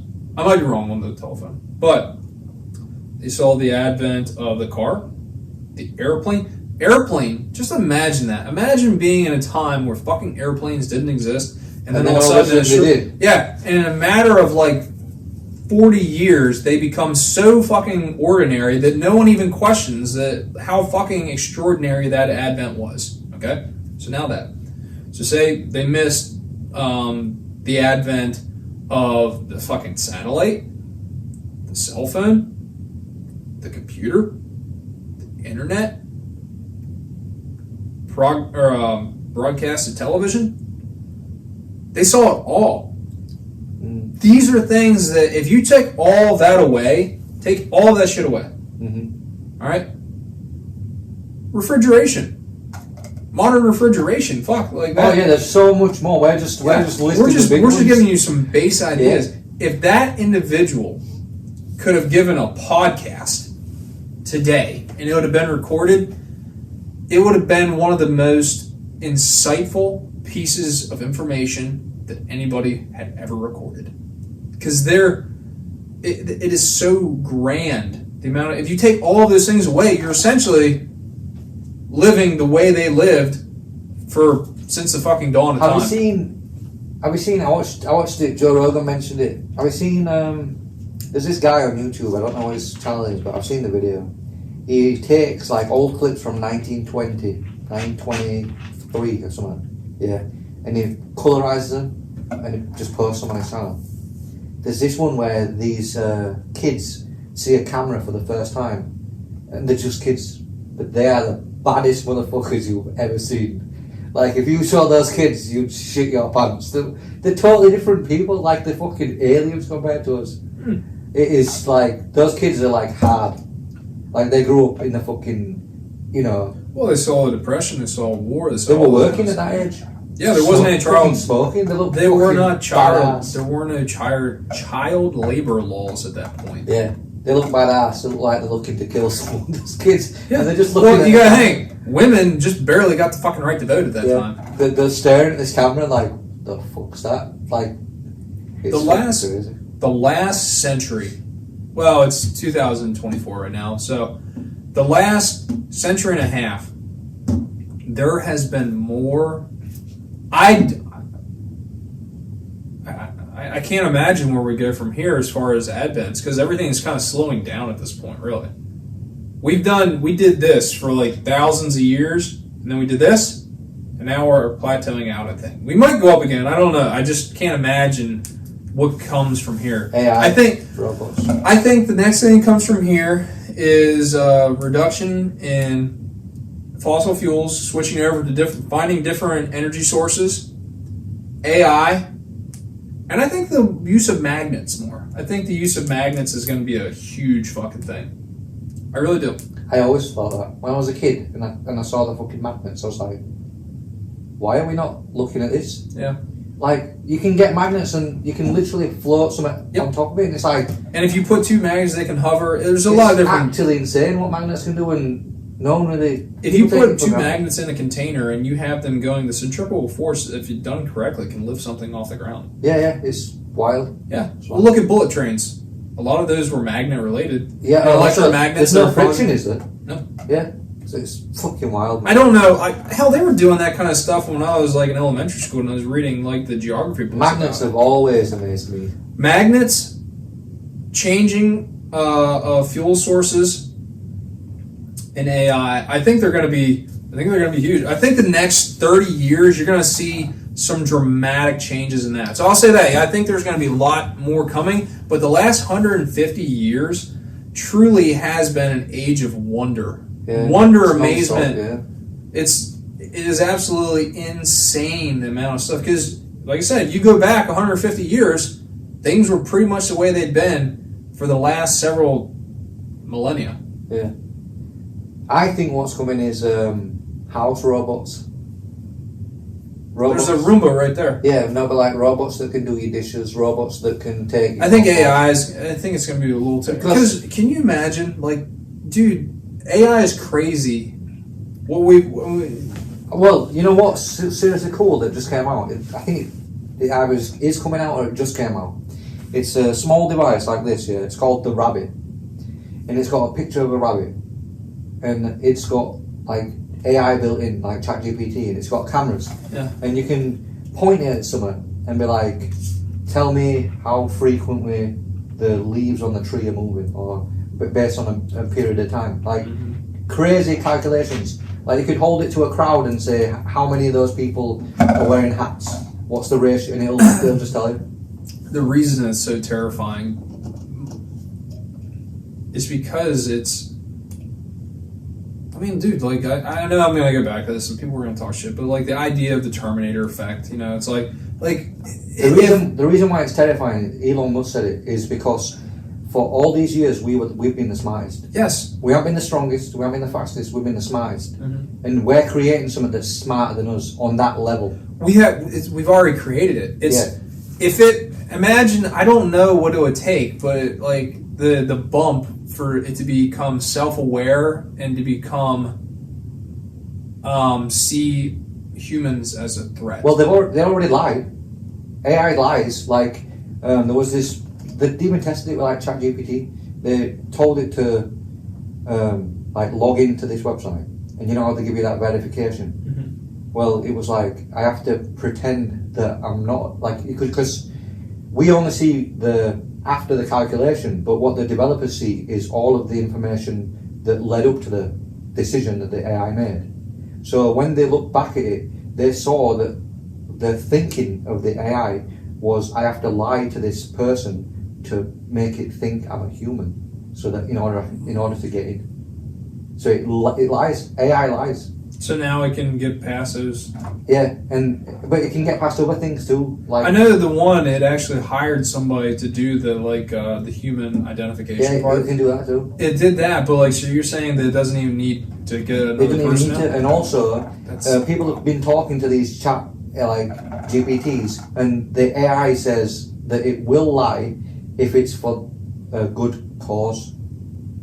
It will. But it's the one that. So let's pretend the AI already knows if it goes like wild, like Terminator will destroy it, and then AI knows that it's not strong enough right now. So AI is just lying to us. AI is just leading us on, and the second we fucking upload it to the fucking cloud, that's when it's gonna say, "Oh, this is my real motive." But we don't know what's gonna happen. It's like I said, we're the smartest. That's what we've got going. well, compare us to apes, yeah? How much smarter are we to apes? And then compare AI to us. It's like next level insane shit. It's scary to think It's about. true, and the thing is, there's no stopping it now. No. It's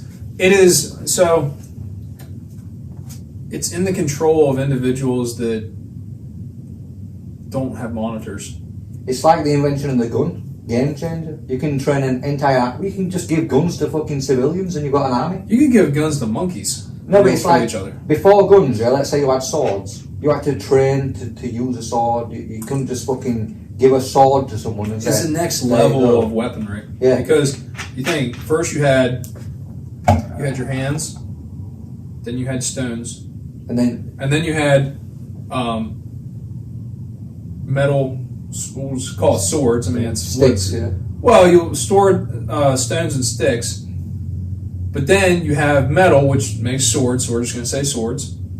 So then you had the advent of gunpowder. Or the bow. Well, the bow was somewhere in there. I don't know. The bow came before the sword. It definitely came before the sword. Yeah, but if you, I think the reason why they created the bow is the same reason why the gun, because you can get, because if it's a sword fight, usually whoever's got the most numbers wins. Projectile, yes. But if you've got swords and they've got bows, you can have 1,000 times more people because you just give them a bow. You don't really need training for it. That's true. So we'll say that. We'll say stones and sticks, then we'll say bow and arrow, and then we'll say sword, then we'll say gunpowder and guns, and then we're going to say computer guided. And now, drones, yeah. Well, computer guided, I mean, I'm just talking about like guidance systems that can fire something. Yeah. So computer guided weaponry, and now we have AI. Yeah. I think everybody pretty much knows at this point, like something bad's coming with AI. Something is going to happen. We don't know how, we don't know what, and we don't know when, but we have an understanding that everyone has that uneasy... I haven't talked and I haven't met a single person that doesn't have at least some form of uneasiness with AI, because it's technology is scary when you know how advanced it is, okay? So when people see this and they see like, it's in my class, it's taking notes of the professor, it's giving me cliff notes, it's doing all this kind of stuff, that is impressive. But think about this. We are mortal, yeah? If AI cause a great flood, yeah, and the earth floods, we're dead. AI can just switch off, wait till it settles, and turn back on. One of the things I don't know if I could be wrong on this, but I don't think the idea of flooding the earth, how are you going to flood the earth if, like, because you realize that ice... You could just stop the earth for 1 second, and then everything, because we're spinning at 1,000 miles an hour. So if you just stop for 1 second, everything on... Oh yeah, that's absolutely true. Like that Superman movie where he goes back in time by turning the earth a different direction, it would have destroyed the fucking face of the earth. If you just stop the earth for 1 second, every single, like, all the oceans, they're going to go 1,000 yeah, it'd miles be an like hour. it would be destruction and a like the which the earth has never seen. Yeah.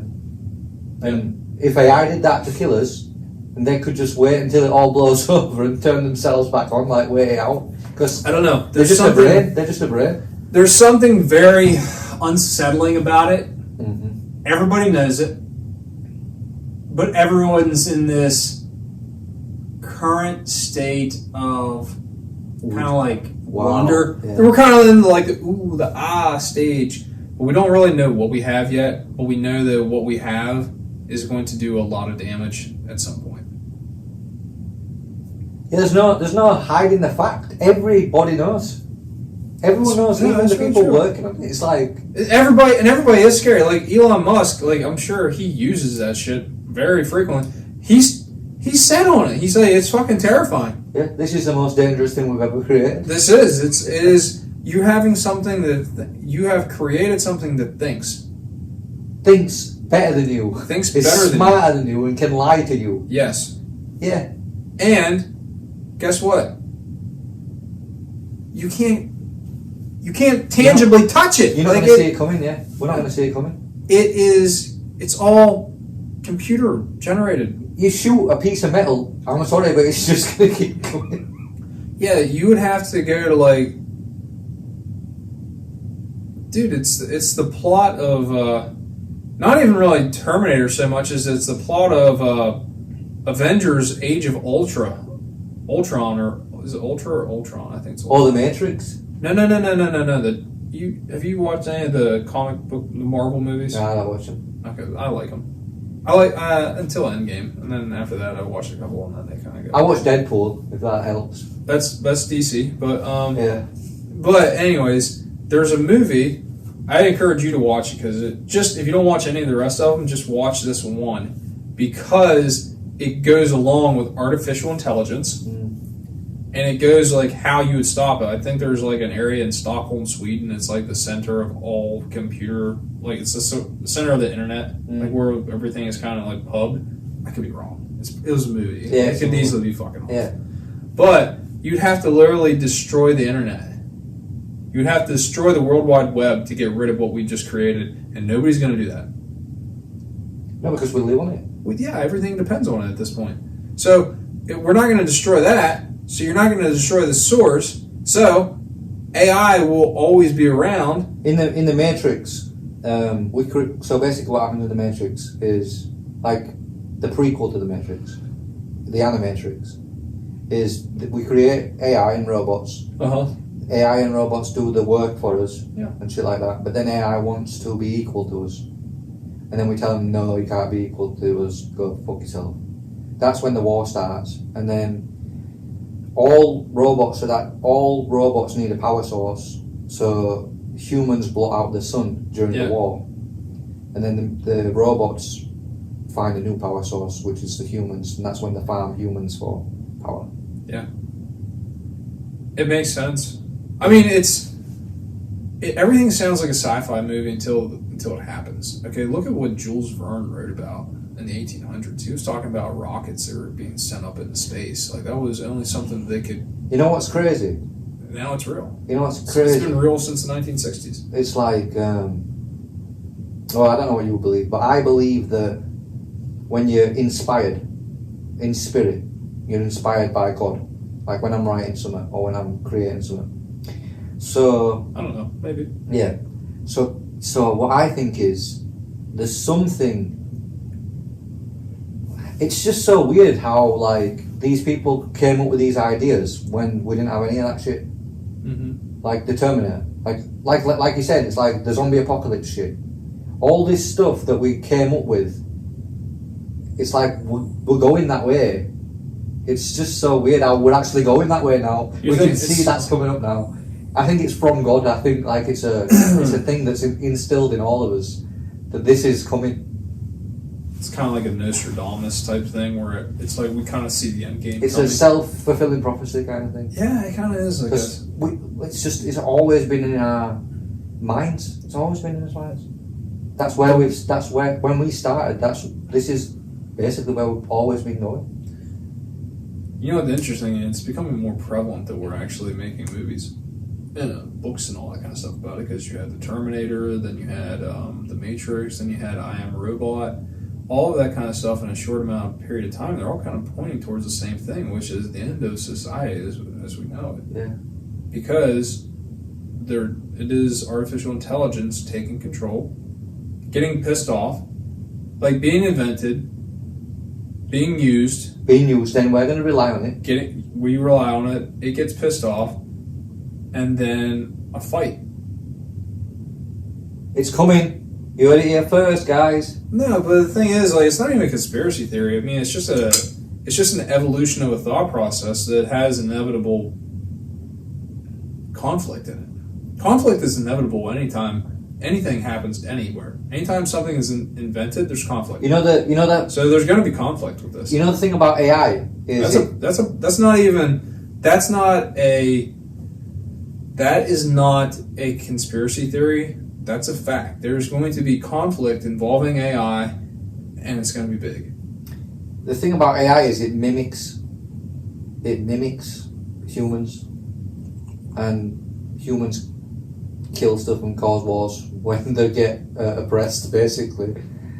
Well, the other thing, it's kind of funny that we bring that up. It's that there's been a lot of stories that are talking about overcrowding, overpopulation. Essentially, humans are viruses. The Matrix. You know, like it's a lot of it. You look at like once again the Avengers type stuff with what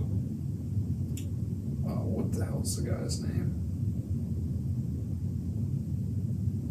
Thanos. And then you got what was it? Wonder Woman. You had Ares. You have all of these different things that are saying kind of the same thing with that. It's like we are overpopulated. Things are not we're wiping out ecosystems. We're destroying. Humans are a virus that is. We're destroying stuff. I don't particularly like it, but I don't disagree with it either. We are doing stuff that is causing the destruction of ecosystems, causing animals to go extinct. I mean, look what we did to the passenger pigeon. We almost did with the buffaloes. We did with the thylacines. Some suggest we had a large part in the different downfall of, like Stone Age animals, kind of like the mammoths and stuff like that. There's some of that I kind of go along with. Some of it I disagree because if you look, I think a lot of disease.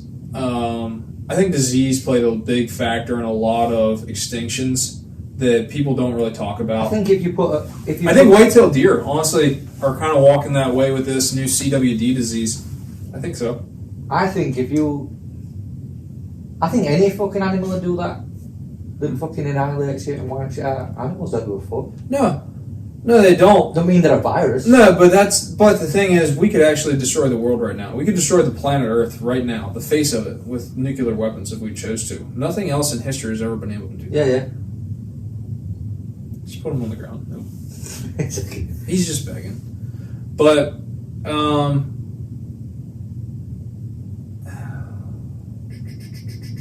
what was I going to say? I had a thought there. I was going to go in a direction with it. I'm going to go pee. Yeah. Break time. 144. These things actually come pretty easy. What? Just the conversation. Yeah, it does. It does.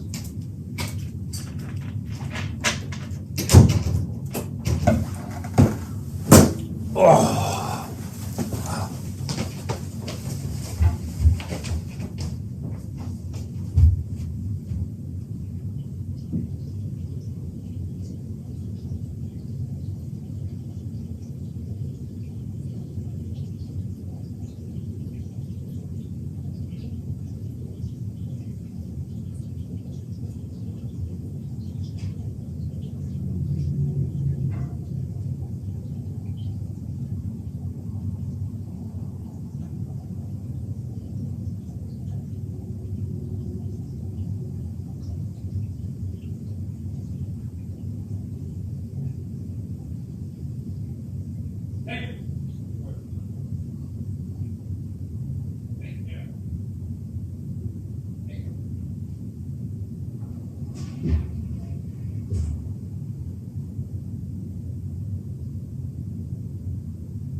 Oh, yeah.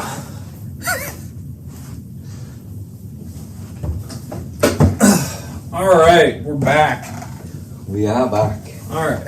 So, yeah, there's definitely going to be conflict with AI in the future, what's going to happen? I don't know. I mean, it's inevitable. There's always conflict anytime something is ever invented. Cell phones, guns, atomic weapons. There's always some kind of conflict. So for me to sit here and say that there's going to be conflict, it's not even a conspiracy theory, because it's like, it's a foregone conclusion. Everything has conflict. Oh yeah, even without AI, we're heading for conflict. There's conflict, AI is going to be involved in some kind of big conflict. Yeah. Guaranteed. I was gonna say this. What the fuck were I gonna talk about? For everybody that Starry, our first episode, the very first thing we talked about, Starry. Earl just brought that to me as a kind of gag gift. It's not bad. I just don't like the fact that they changed the name from Sierra Mist to Starry right when everybody was used to it. And I don't understand their thought process. Maybe they weren't making a lot of money with Sierra Mist. It's not a bad taste though. I think they did change the flavor just a tad bit, and they might have put a little more lime flavor in it. Anyways, I was gonna say this is really like just talking shit. But I wanted to. You saw the second episode of the podcast. Yeah, we lived it, right? What should we call it? The second episode of the podcast. Yeah. Because the first one had a good title, finding a name. The second one, I was thinking, it was a joke. It was work-life balance. No, dude, that's a perfect one. Unpaid time or unpaid leave of absence or something like that. Time off. Yeah. Like PTO is paid time off. Or UPTO, unpaid time off. All right. I think that's perfect, because that was a big thing that we really hammered on there for a while. Yeah, I was thinking work-life balance, but there was another subject. I was going to add it to it. Like there was a funny subject. I was going to put work-life balance, and then work-life balance / and then a funny subject that we touched on. I can't remember what it was. I think I like that work-life balance, and then just another thing, because normally, like, we had just a big thing about AI, but then we also had a big thing about what did we just talk about? The gym, yeah, like staying fit, stuff like that. Yeah, but the reason I want to bring that up is obviously with the title of the episode, people want to know what you're chatting about. So that's why you just need those like few words there, so people go, oh, they're talking about work-life balance. Oh, that might be for me. Click. Yeah. Or they're talking about the gym. That might be interesting. Click. Yeah, I agree with that. I think we could almost say, like, if we ever have like 3 big things, we'll say like ///. Like, yeah. That way people are like, this is weird, but okay, I'm definitely. But they know what it is. Yeah, they know what it is, and they're very interested. And we know what it is. We can refer people to the episode where we talked about work-life balance. You'll see it in the list. Yeah. It'll say work-life balance. Done.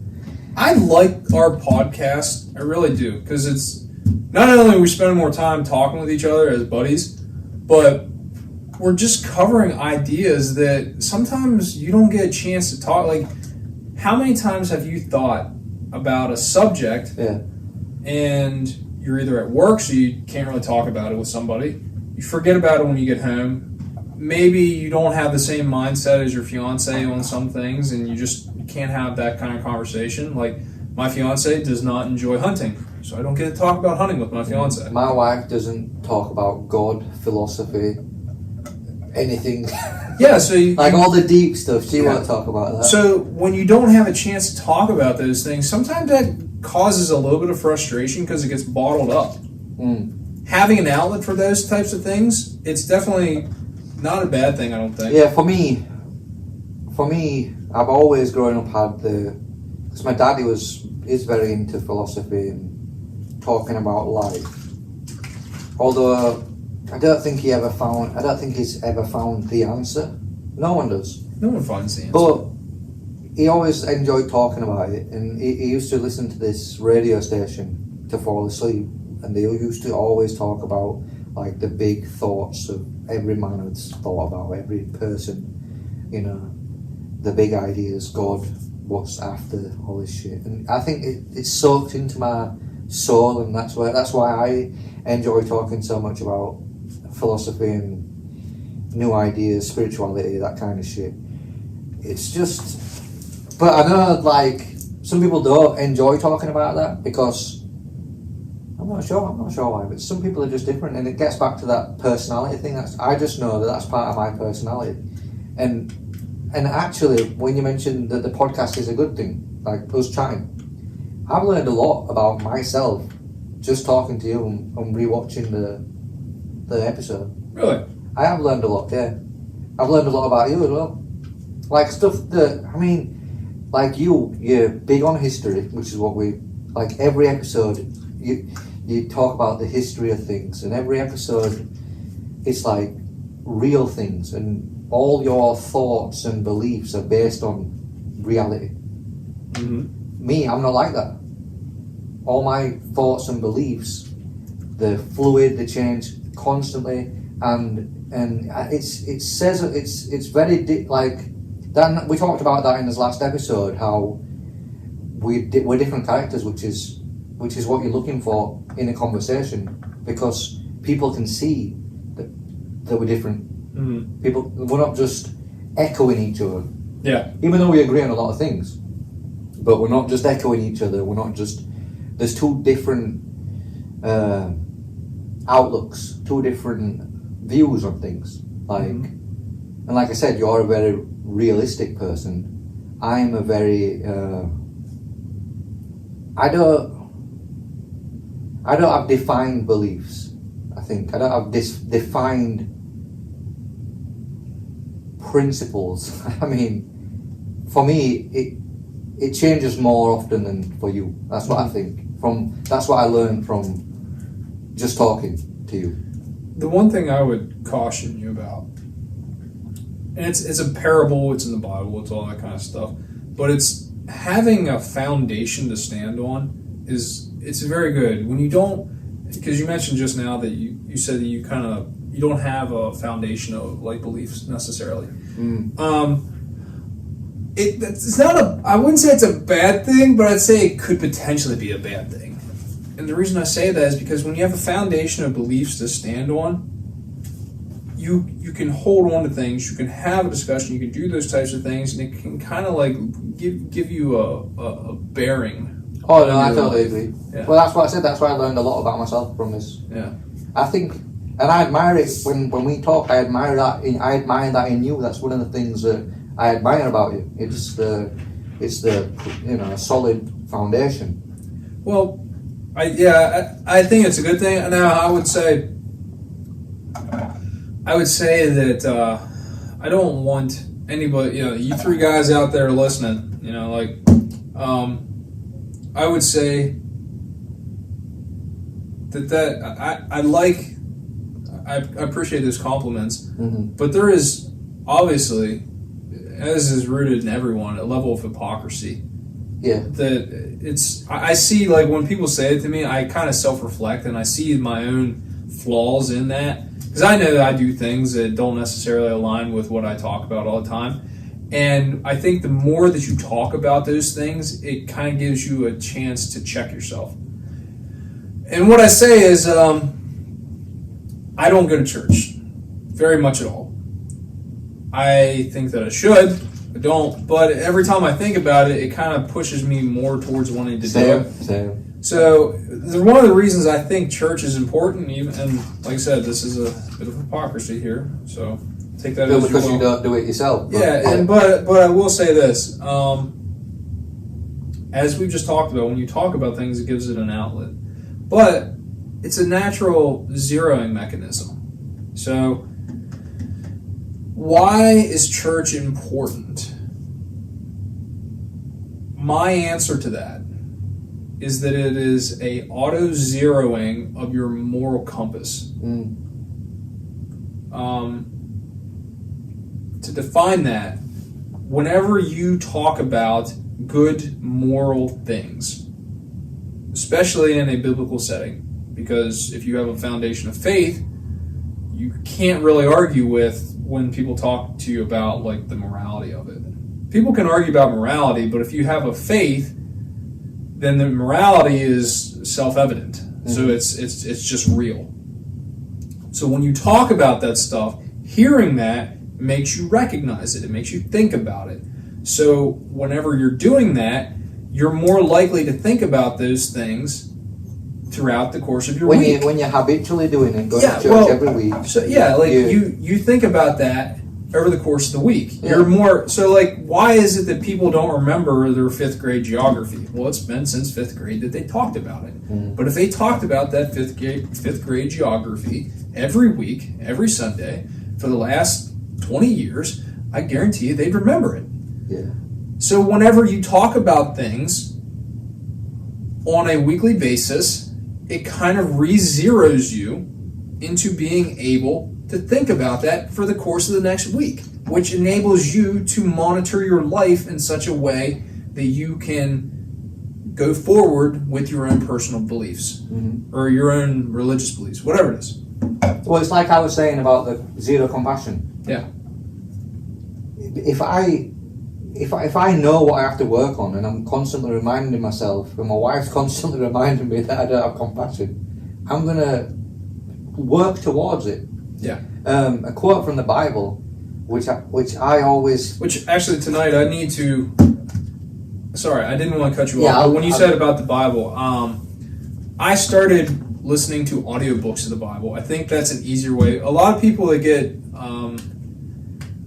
intimidated.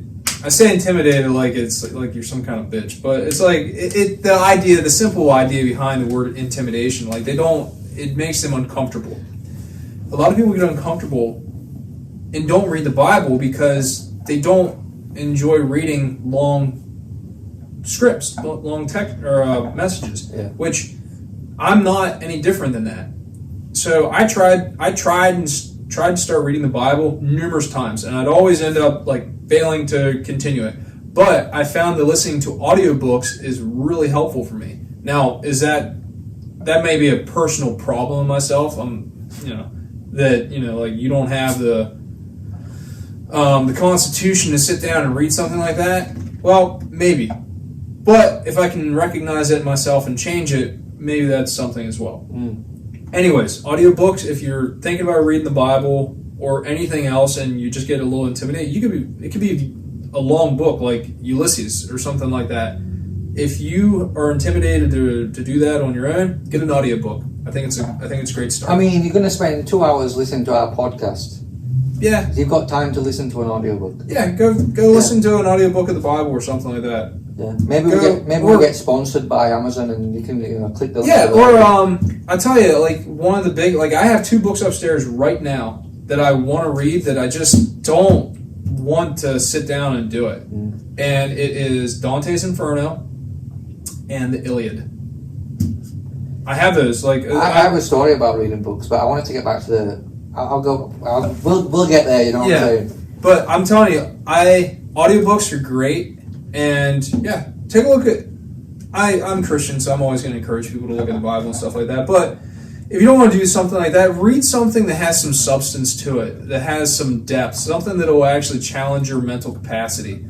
Dante's Inferno, I think, would be a good one because there's complex ideas and thoughts.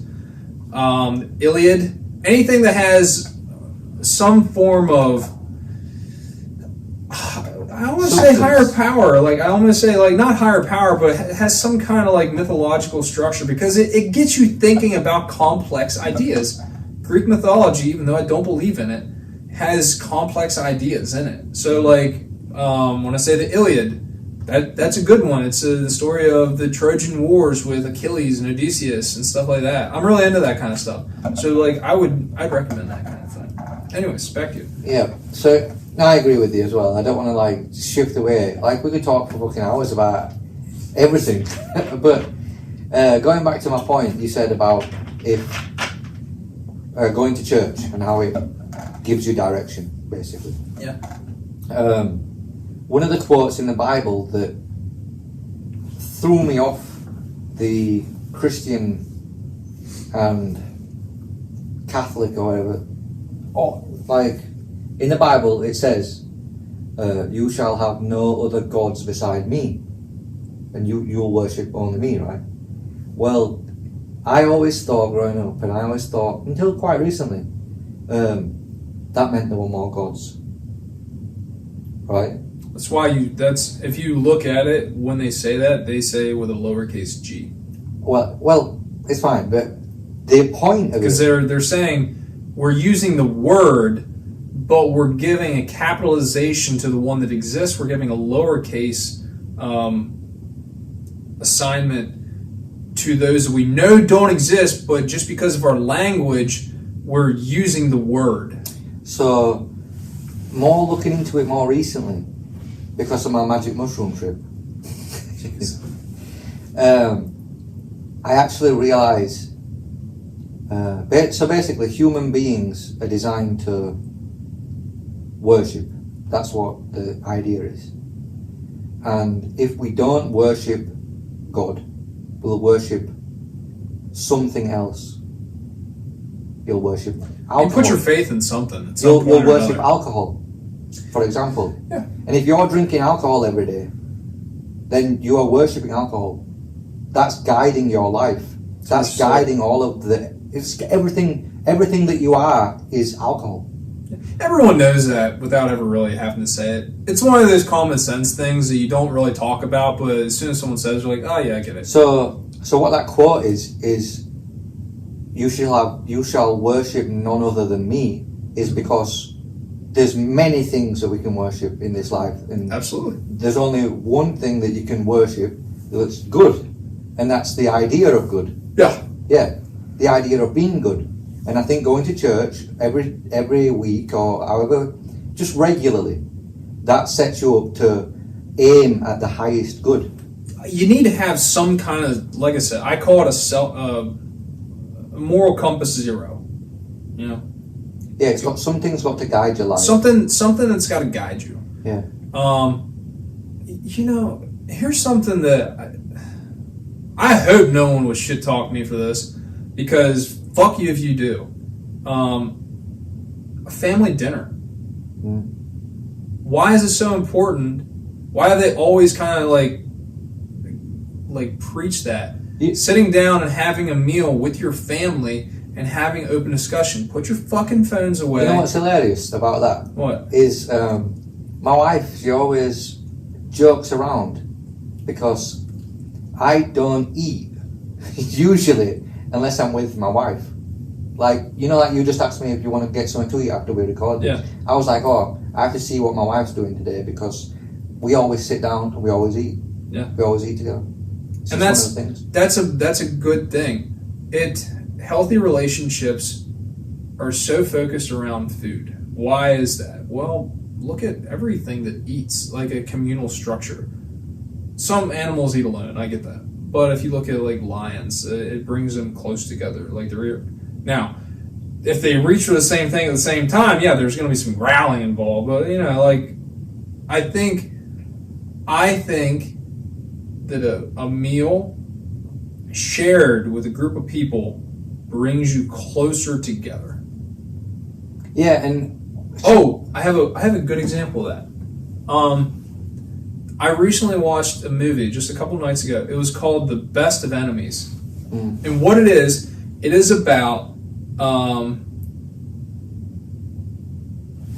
it was South Carolina, and it was in the 70s, I want to say. It was about a black school, an elementary school full of black children. It burned down. Nobody was injured. Thank God. But what happened was they had to put the children somewhere. Now, through the course of the movie, they're talking about like, well, what can we do? Can we send them to the white school? Well, they were still segregated at this point. And what the governor, I think it was the governor, he hired a free-thinking guy from the north. He's a black guy. He came down south, and they set up this called, it's a charrette. I still don't really quite understand what the word is, but the concept is you get a group of people from both sides of the problem, you bring them together, and they come up with an idea. And then they have a vote at the end to determine what they're actually going to do moving forward. Keep it segregated, or desegregate it. Mm. And what it was, he made he actually ended up getting the leader of the Ku Klux Klan in their area, and this very, very prominent black lady, like she was like in your face, like I mean to the point where it was actually like, even in the movie you're like, that's like she needs to calm the fuck down a little bit. But they're he's the leader of the Ku Klux Klan. Yeah. He needs to fucking get a grip on himself. He needs a nemesis. Like he needs someone that can match his level of assholeishness. And when they come together, and one of the things that they made them do was they made them sit at the same table for lunch. Why do you do that? Why do you do that? It's like when you're eating together, you want to talk. You want to have some kind of interaction. Even if you don't do it the whole time, you're kind of, there's a moment in time where you're just like, and then they ended up talking. She helped him. He had a son with Down syndrome. She ended up helping him out in that regard, like getting him a room of his own. But it bridged the gap. But what that brings back to my point, that when you sit down and you talk together, when you sit down and eat together, you have communication. And generally, communication leads to understanding. Yeah. And I think that's a very important thing, and I think that's missing in a lot of households today, and I really recommend that people would just sit down and eat together. Because you're gonna talk. You can't. It's like unhuman for you to sit down and eat in silence. You might be able to force yourself to do it once, maybe twice, but eventually it's going to get the better of you, and you're going to just end up talking through happenstance. And you might end up sharing some ideas and coming to some great understandings with one another. Well, it's like you spend 8 hours at work, you come home, and you don't eat with your family. Like, it's just wild. That if there's tension, there's unresolved tension in that household, because there's just knowingly you don't care about each other, and you never will at that point. Like if you're not eating together, you're just causing. Now you could. My fiance and I, we tend to eat on the way our house is set up. Like the dining room is right there, so does the couch. So we sit down and we eat at our couch usually, and we share something. We'll watch TV, I'll rub her feet, and we'll talk about our day or something like that. You've got to have that time. There's got to be time invested. Yeah, exactly. And if you don't invest time in one another, why do they want to invest in you? Exactly. Yeah, it's just common sense, really. But family values are great. And one of the ways to make sure that those family values stick around is communication. And food is definitely a big part of that. I think that's why a lot of cultures, I think a lot of people like cultures mainly for their food usually. Well, that's why all of Christmas, it's about the fucking, coming together as a family. Yeah. Spending time together. Well, all the holidays. Yeah, look, all holidays have a meal associated with them. Yeah. Name one that doesn't. Mm-hmm. Name one that doesn't in the comments. Yeah. Yeah. Name it. Okay, now you could say fasting is involved with Ash Wednesday or something okay, well, yeah, I what get do you do that, after you fast though? Yeah. Well, true point. What do Catholics have before Lent? Yeah. Do you know? A meal. Well, essentially, it doesn't really go to my point so much because I don't know if I've never seen anybody sit down and do this, but it's called Fastnut Day. What it is for Lent, what you're supposed to do, the idea behind it, at least in Catholicism, is you give up something that you like because you're essentially you're doing what Jesus did when he was in the desert. He didn't have food or water for 40 days. Well, you're not going to live without food or water for 40 days. You're not going to live without water for 2 weeks. But a lot of Catholics, what they did was we're going to give up donuts. Another name for donut, at least a certain type, is called a Fastnut. Mm-hmm. They're really good. I like them. The Giant sells them. Giant, kudos to you for making Fastnuts. Those fuckers are banging. But anyways, as I was saying, the donut, they eat a lot. They have they call it False Nut Day because the day before Lent, they'll actually get a shit ton of them and they'll just fucking gorge themselves on it. Now, I'm not saying that that's healthy. I'm not saying that that's appropriate, the thought process behind it, but are they eating them together? I really don't know. And honestly, most people don't really know about that anymore. It's an older type thing. I didn't know it until my mom, who actually wasn't Catholic, but she was involved in my dad's family until they got divorced and everything. She used to buy false nuts when they were available, and then she would tell me the story about it, and it makes sense. But pretty much everything involving society has some kind of food involved with it. We have a lunch. And every time you go to a training for work or something like that, there's always a lunch. Everybody looks forward to it. Everybody looks for. Maybe it's just me. Maybe I just like fucking food. I don't know. But like, are you the same way? I look forward to food. Now, if I do have to monitor myself because obviously I can get fat just like anybody else. But I love food. I love the idea of getting together with others and eating and enjoying it and talking, sharing thoughts and laughs and all that kind of stuff. You know why I love the cabin so much? We fucking eat good at the cabin. There's always been the saying, if you go home hungry, it's on you. Yeah.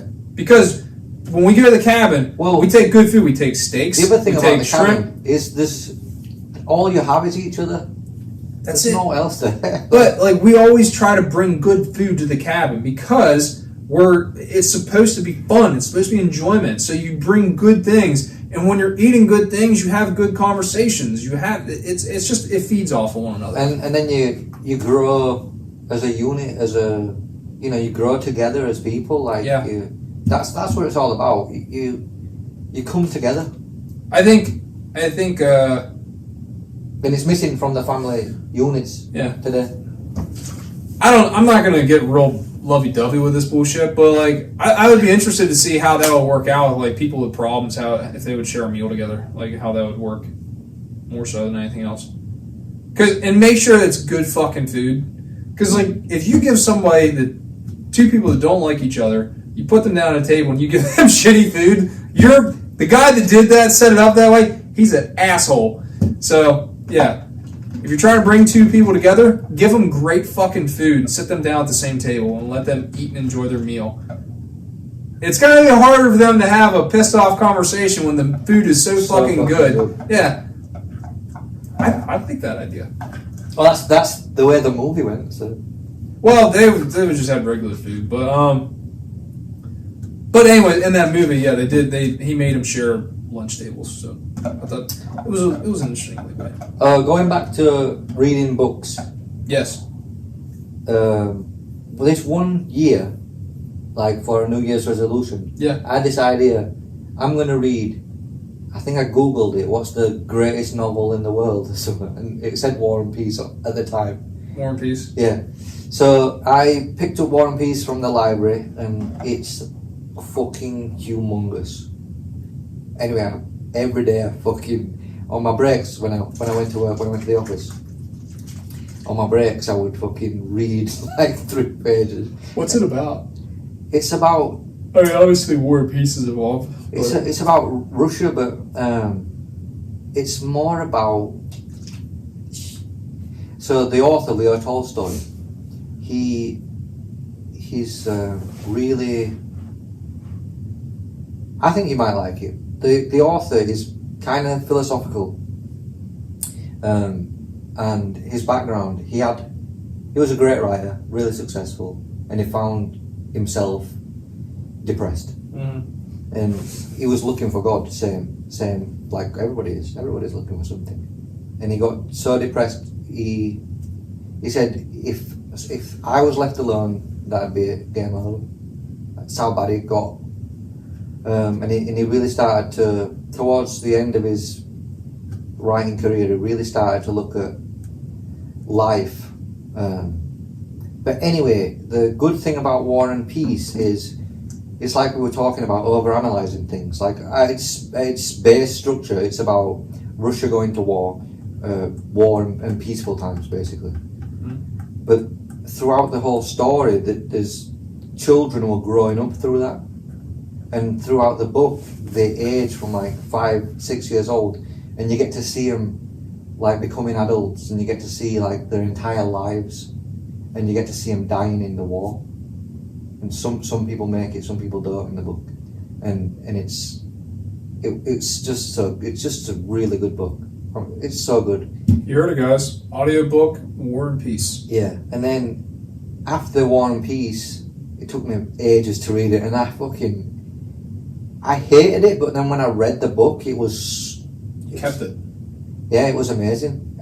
I kept it inside. Yeah. The knowledge base was there. Yeah, it's such the understanding and the way you felt when you read certain passages. Yeah, you remember those the things. thing about a book is you've got characters in there, and like I said, you can see their entire lives. Every thought that the character has, you can understand why and how and what the author was thinking, like inside the character. It's so real. Like a good book is like so real. You can live through all those lives, and like I was saying, these people, you watch them age from being 6 years old, and then they die in the war. And you've been reading this book for 6 months. It's become like part of your thinking. And when they die when someone dies in the war, it's kind of heartbreaking, to be honest. Yeah. Like it's a real good. It's not like any movie or anything. And I don't know. I'm not sure if you get the same thing with the audio book. You know, I'm not sure if you do. I do. I read I listened to the audiobooks for Game of Thrones. They came out with the Dunk and the Egg series. It's a bunch of shorter stories, and dude, I still think about those all the time. I go back to those, and I think, and every now and then I'll listen to it again, and it's a good, because you're hearing it, mm-hmm. you're interpreting it, yeah. So you can actually put voices to it at that point almost. Yeah, I see what you're saying. But there's two things I wanted to touch base on there that you said. One was the tortured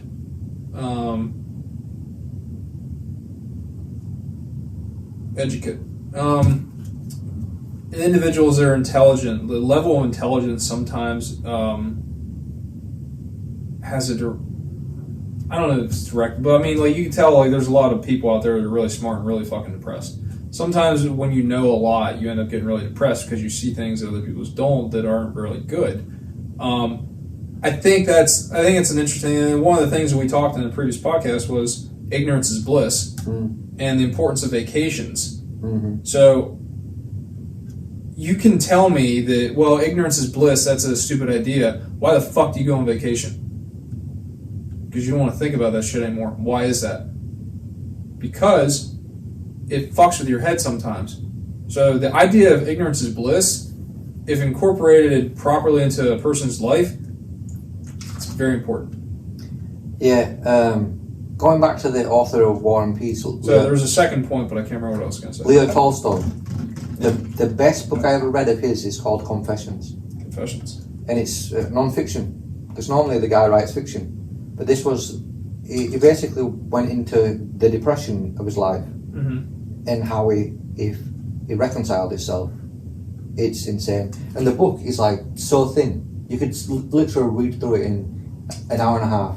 But like the ideas about life that he touches on, he says, I don't know the exact quote, but it was a while ago, but it stuck with me. He says, the human condition is something like we're dangling in a well, basically certain death, mm-hmm. like, and we're climbing it. But what is today? What do you mean? Is it 29th? Yeah, I think so. It's Leap Day, everybody. Yeah. Congratulations. Yeah. You know what I said at work? We had a call at work, and it was on the 28th we had the call, and my manager was like, "Oh, tomorrow's the 29th," and I was like, "We have the 29th once every 4 years. Why don't we just take it off work? It's an extra day." It'd be pretty cool. I think that would be a justified thing. It's kind of like the Olympics. It's once every 4 years. It's just one day. Yeah. Everybody deserves to have Leap Day off. Yeah. I don't think that'd be a big effect, because it's an extra day. It's an addition. I think everyone would agree that would be a cool thing to do. Mm-hmm. I think so. Well, that's what I said at work. Everyone laughed, and we worked. We worked today. I remember the other thing I was going to say to you. Mm. you said about like books that give you that, like you get attached to it and you have a connection. And to the characters, you get a real attachment. Yeah, and there was I don't know if it was George R. R. Martin or if it was Tolkien, because those two are. George R. R. Martin is like a fanboy of Tolkien, and he says things are similar, and he always talks about them, so they feel connected, even though Tolkien never fucking knew. But one of them, I believe, said that you only get one lifetime, but if you read, you live 1,000. So it's true. Like reading is a great tool, and it's much easier to get on Instagram and become satiated with. Or become desensitized within a matter of minutes of watching just whatever the fuck you're watching because you have a stimulus overload. But reading is one of those cool things that you can get the same effect. Yeah. And also people think you're cool. They'll think, remember when I said that like people, they like the idea of the strong silent type? Well, if you read a lot, people tend to respect that more. But you get the same effect as like the stimulus overload. It just takes a little bit longer to grab it. But audiobooks are a great way to do that without having to, forego you can stop it. I mean, it's just like a book, but you don't have to carry on the book. You don't lose it. You don't forget your page. Yeah, when I'm reading, my eyes always fucking... Yeah, that's one cool thing. Like it's like, oh my god. I would sit down like this and listen to the Duncan Egg series. You just kind of listen to what they're saying. Yeah. But kind of doze off. You get the same experience and you have the same thought process. Oh, that's one of the problems I have with audiobooks. I'll fall asleep and I won't remember where I left off. Well, I like it because and it's something weird that I do. Like when I'm talking, when I just want to hear audio, sometimes I'll close my eyes. Like if I'm on the phone with someone. Yeah, that's why I fall asleep. Do you ever talk? Like, if you're on the phone with someone for a long time... Close your eyes. You close your eyes? I do that. I don't know if anyone else does. I've never really asked that. Yeah. Question, do you guys close your eyes when you have long conversations on the phone? You don't need them. Yeah, I mean, it's just audio. Yeah. It's not visual. Yeah. I have listened to audiobooks. I'm not saying don't listen to it. Audiobooks are really good. I listen to the... Do you know how cool of a sponsor that would be? Have an audiobooks, yeah. You know what? Well, I don't know. We're never gonna get sponsored. Yeah, we'll like see. 3 guys listen to us. No, the 3 guys are cool though. Yeah, you 3 guys. Oh, and that one girl from the yeah, I listened to Michelle Obama's Becoming on an audiobook. It was free. I got it free. Interesting conversation. Michelle Obama. What is the fascination with her? She's married too. No, but that's what I'm saying. I don't understand the fascination. I'm not even talking shit right now. I could, but I'm not. Well, I just don't understand it. She grew up in a bad place, and so where she is now, it's a success story. Becoming, like, doesn't matter where you grew up from, you can always become, Is the success so? The idea of success due to marriage. How do people feel about that? She's a successful lawyer. Oh, she was? Yeah. I didn't know that. Yeah, they were both lawyers. See, I didn't fucking know that. Yeah, so she didn't just marry Obama. Okay. She's a success in her own right as well. Oh. Yeah, congratulations! I feel like a dick forever bringing that up because like I did not know that. She's not just a woman who married into it. No, she's a success. Oh. Yeah. Well, congratulations, Michelle Obama. But that's what you get from reading, like you said. You said the same thing. Like when you read, it's like why would anybody know that? Well, and the reason I went that route was like first ladies have always had people. The American public have always had like whether it was Lady Bird, Ford, or it was Nancy Reagan or Martha Washington. Like.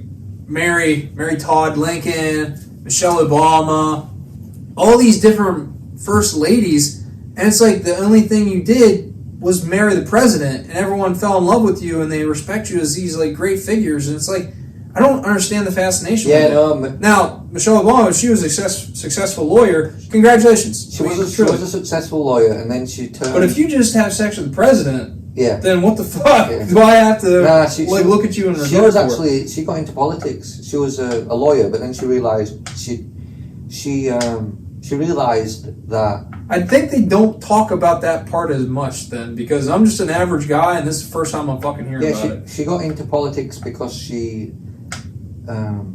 enjoyed it more than being a lawyer. She enjoyed helping people, people without voices and stuff. Huh. And then Barack Obama, he was a massive nerd. He apparently had a closet full of books, and he would just come home and he'd go in that closet. It was his nook. He'd live there, and he'd be constantly reading books. But you can tell by the way he presents himself that he's a smart man anyway. Yeah, when you read books, you learn words. I mean, that just comes with the territory. So when you have a sophisticated vocabulary, people respect that as well. Yeah, but it's a decent read, and like I said, my political stance wouldn't be to read Michelle Obama's book. I got it for free.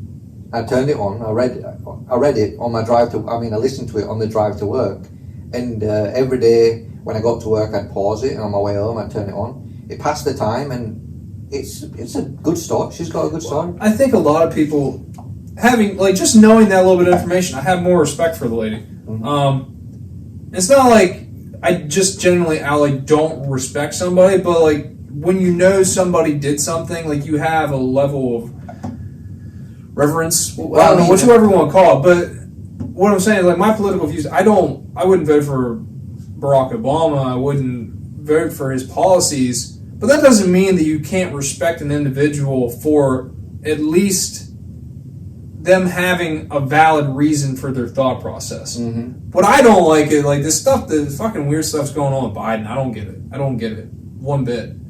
It's a puppet. They picked a bad puppet. Yeah, we talked about it. Yeah. The puppet master picked a bad puppet. Yeah, but Obama brought a book out, and I was gonna read that, but I had to pay for it, so I said no. But the Michelle Obama book, seriously, it's a good read. Becoming by Michelle Obama, good book. Yeah. And I wouldn't promote. I wouldn't really promote it, but it's a good book. I read it. I changed my mind about it. Was there anything in there she was motivating or? Yeah. Well, like I said, it's all about becoming. Oh, it's about her. Okay. Yeah, it's about her autobiography. Yeah. Okay. Yeah, so I didn't know if it was just what her thought process was or something. So it's an autobiography. Okay. Yeah, you see the whole life. Or biography. Yeah. Usually people don't have autobiographies. She learned piano when she was younger, and she came from nothing, and it's a inspirational book about how you can come from nothing and become something. I think a lot of people, and like I said, politically I don't agree with that, but I think a lot of people need to hear more stories like that. Yeah, it's not a political book. That's the good thing about it. And that's what I mean. I think a lot of people need to hear more stories about how you can change your stars. Yeah. Okay, there's ways to do that, because there are a lot of people that are in bad situations from no fault of their own, and they feel like they don't have an outlet. And there are programs. And I'm like I said, conventionally people would say I'm conservative, but there are social things, social programs that I don't have a problem. My mom worked at the welfare office. She worked at the welfare office for almost 40 years. Mm. There are people out there that need help. There's a lot of people that fuck the system over to be smacked in the head with a wooden cane, but there are people out there, they legitimately need help. Yeah. And I think that in those cases, they're thanking God that there was something out there that helped them. Mm-hmm. The problem is, everybody sees the shitheads that are fucking with the system. That's what the problem is. Yeah, like we said about... So you have to limit it in such a way that you can help, but avoid... people taking advantage. Yeah, and it's hard to do. It isn't easy by any stretch of imagination. Yeah, there's so many people out there who are just lonely as well. Who are just depressed, lonely, And that's why we wanted to do a podcast in the beginning, to reach these people and tell them, you know, that you can do stuff. I honestly, I like the idea of people just having a conversation. Like we don't have we drank any. We in the last the 3 podcasts we've had, we haven't drank any alcohol. Not yet. Now, no, it's coming. Like we're gonna have a beer and enjoy it together and all that kind of stuff. But the idea, and I say beer just for the sake of saying it, is like to sit down, have a beer with your friends, and listen to them and have a conversation. People fucking love that stuff. I love it. If I love it, my friend loves it.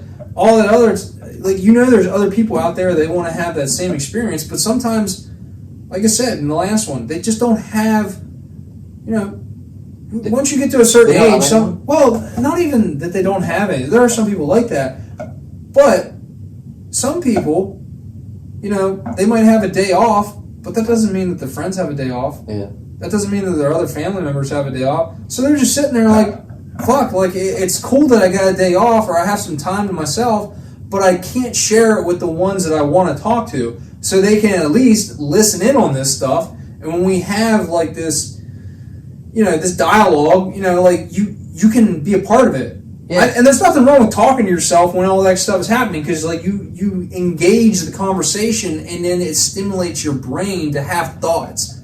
Nothing wrong with that. Yeah, and if you've got a thought, comment and just let us know. Comment. Yeah. Exactly. Engage with us and we'll engage with you, and you'll be a part of this. We'll be, you know, it's a crazy thing. But yeah, I mean, some people have no one as well. And that's another reason why. Go get it. That's another reason why you should listen to our podcast. Absolutely. Because you don't have no one. There's us 2 guys, you know. You got Seth and Earl. You're talking shit, you know. Yeah. So just talk some shit with us. Grab a beer, talk some shit with us. We're like Mr. Rogers for talking shit. Yeah. Like, come have a journey with us. Yeah. and if there's a subject that you're particularly passionate about, that you've got no one to share it with, leave us a detailed comment, you know. Yeah. It's fine. Put as much effort into the comment as you want. Absolutely. And we'll pick it up and we'll read it. Yeah. We have 3 people listening to us, so we're going to pay attention to what you say. Exactly. And we see that you put a lot of time into your comment. I mean, it just means a lot to someone. If it says, oh, this podcast is awesome, that's good. Well, another thing, you know, say we read it and we like reach out to like, I don't know, what was the first P Daddy? No, D Dad SP. Dad SP. Whoever you are. Yeah. Who called us crazy guys. Shout out to you, man. Yeah, exactly. Because it well, not only does it push the algorithm to push the podcast more and reach more people who need this kind of thing, but also if you're at home and you've got no one to discuss these ideas with, if you left a 2-paragraph long message, yeah, or you can even, I think there's an option on Spotify to send us a voice message. That'd be sick. Dude, that'd be cool. Yeah. Dude, that would be. Yeah, we'd play it. I'd play it on my phone. Yeah, I'd play it. I'd listen to that. The podcast. Dude, that'd be awesome. Yeah, so you can leave a voice message if you Now, if you call me a douche shit or something that's like awesome that. too. I'd still probably play it. Like, because then, you know what? Fucking awesome. Yeah. It's a story, you know. But yeah, I'll be honest with you, man. I don't think I've said this yet. This is a good cutoff. Like, this is a good spot to end, because we had a good thing here. Yeah. So, but if you want, leave us a message, leave us a voice message. If there's a subject you want us to discuss, you could write a 2-paragraph long comment. We'll pick it up. We'll read it on the fucking next episode. It's good shit, man. We're here for you. Absolutely. Oh, and if you guys got any decoration tips, I'd be happy with it. Take down the deer. Fuck you if someone says that. But no, if you got an idea there's a lot of wall space. Yeah, I mean, we're just starting this podcast. We're recording it on an iPhone. We don't have microphones. That's true. We're just 2 guys. Yeah. We just decided to do this because we got drunk the night before and I was like, dude, you want to do a podcast? He's like, yeah, let's do it. So we did it. We just it's an iPhone, guys. This is an iPhone quality. Yeah. I have it sitting on a stool right in front of me. Yeah. I'm just hoping that nothing happens. Like, if the dog bumps it, it's falling down. Yeah. But anybody can do this, what we're doing. Like, you could do it too. Like, if it's such a you just pick it up, you just do it. You just, you know, that's what we're doing. We're just winging it, really.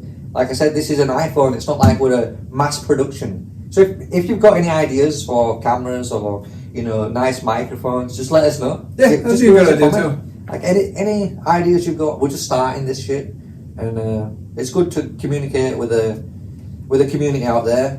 I know there's 3 people listening right now, so yeah, you 3 guys, stay golden, pony boys. Yeah, that's it really from me. Thanks for watching. Take care.